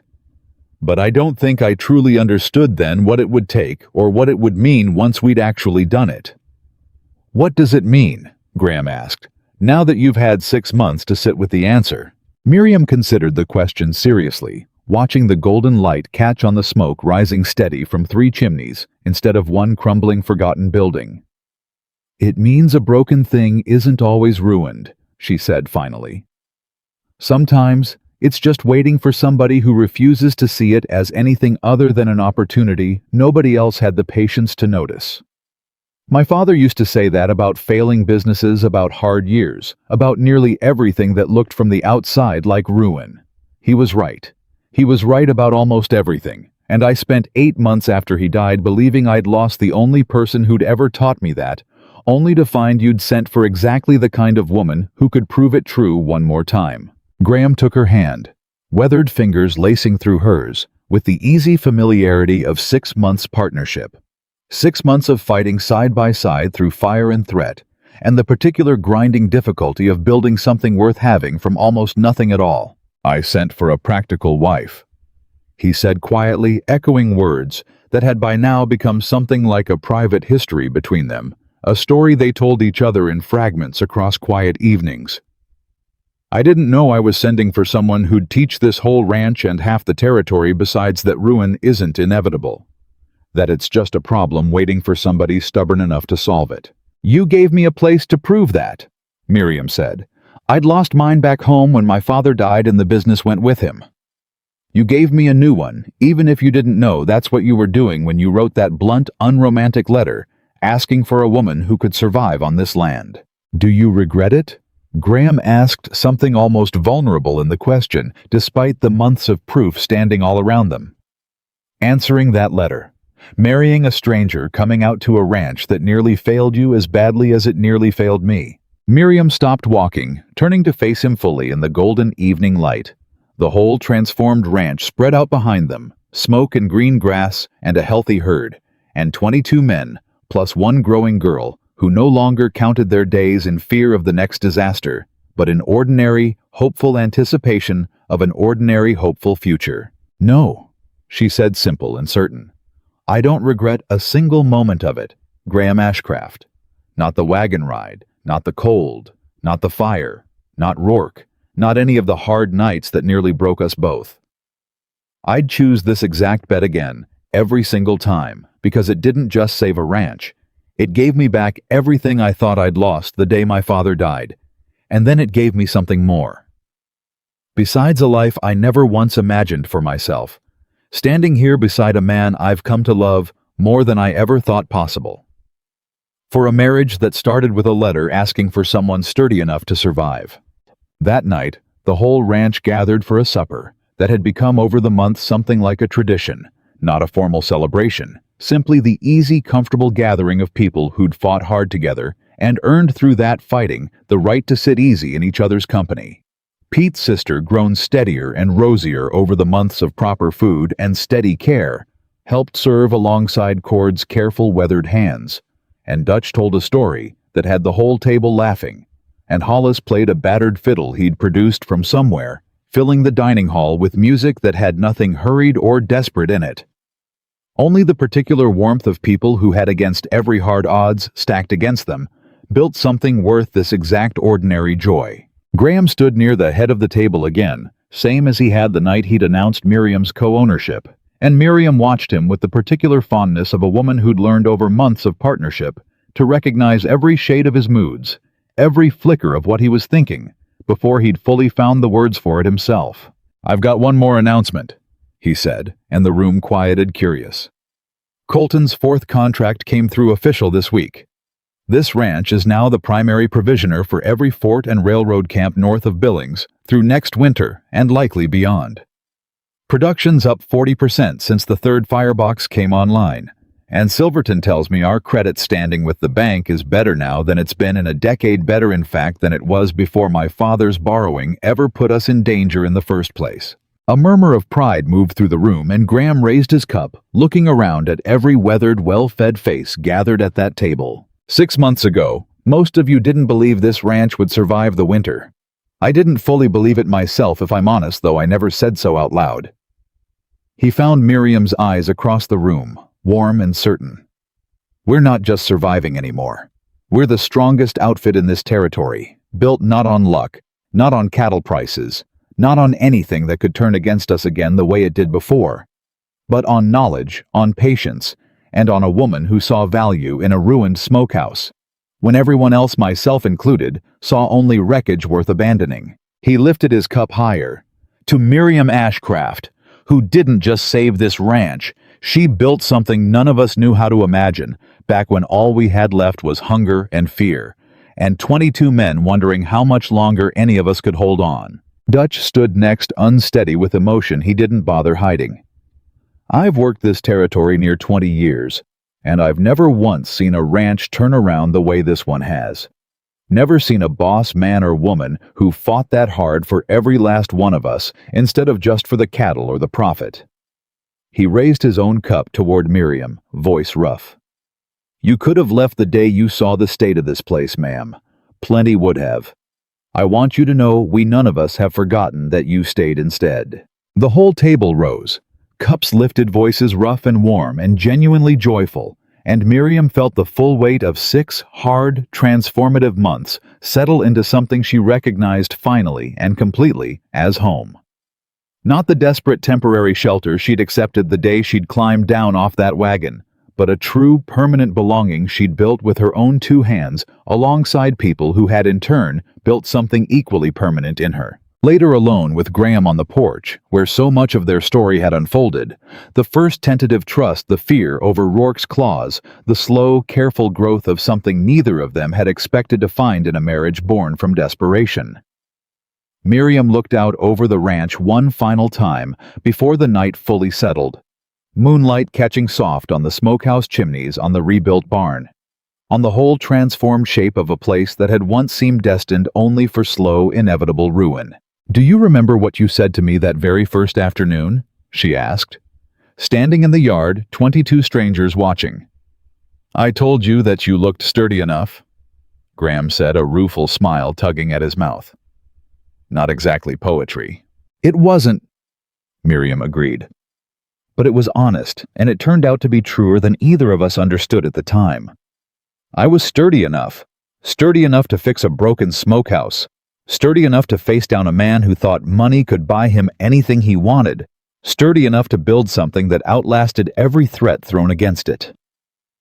She turned to look at him fully, the moonlight soft on both their faces, months of hardship and triumph written plain in the lines of them both. "But I wasn't sturdy enough alone, Graham. None of us were.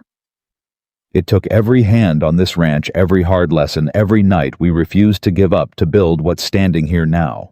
Then let's call it what it actually was, Graham said, drawing her close, his voice low and certain in the quiet dark. Not one woman's strength alone, and not one man's either. A ranch and a marriage, and 22 men, plus one girl who's found a home here too, all of us choosing together not to accept ruin as the only possible ending to our story.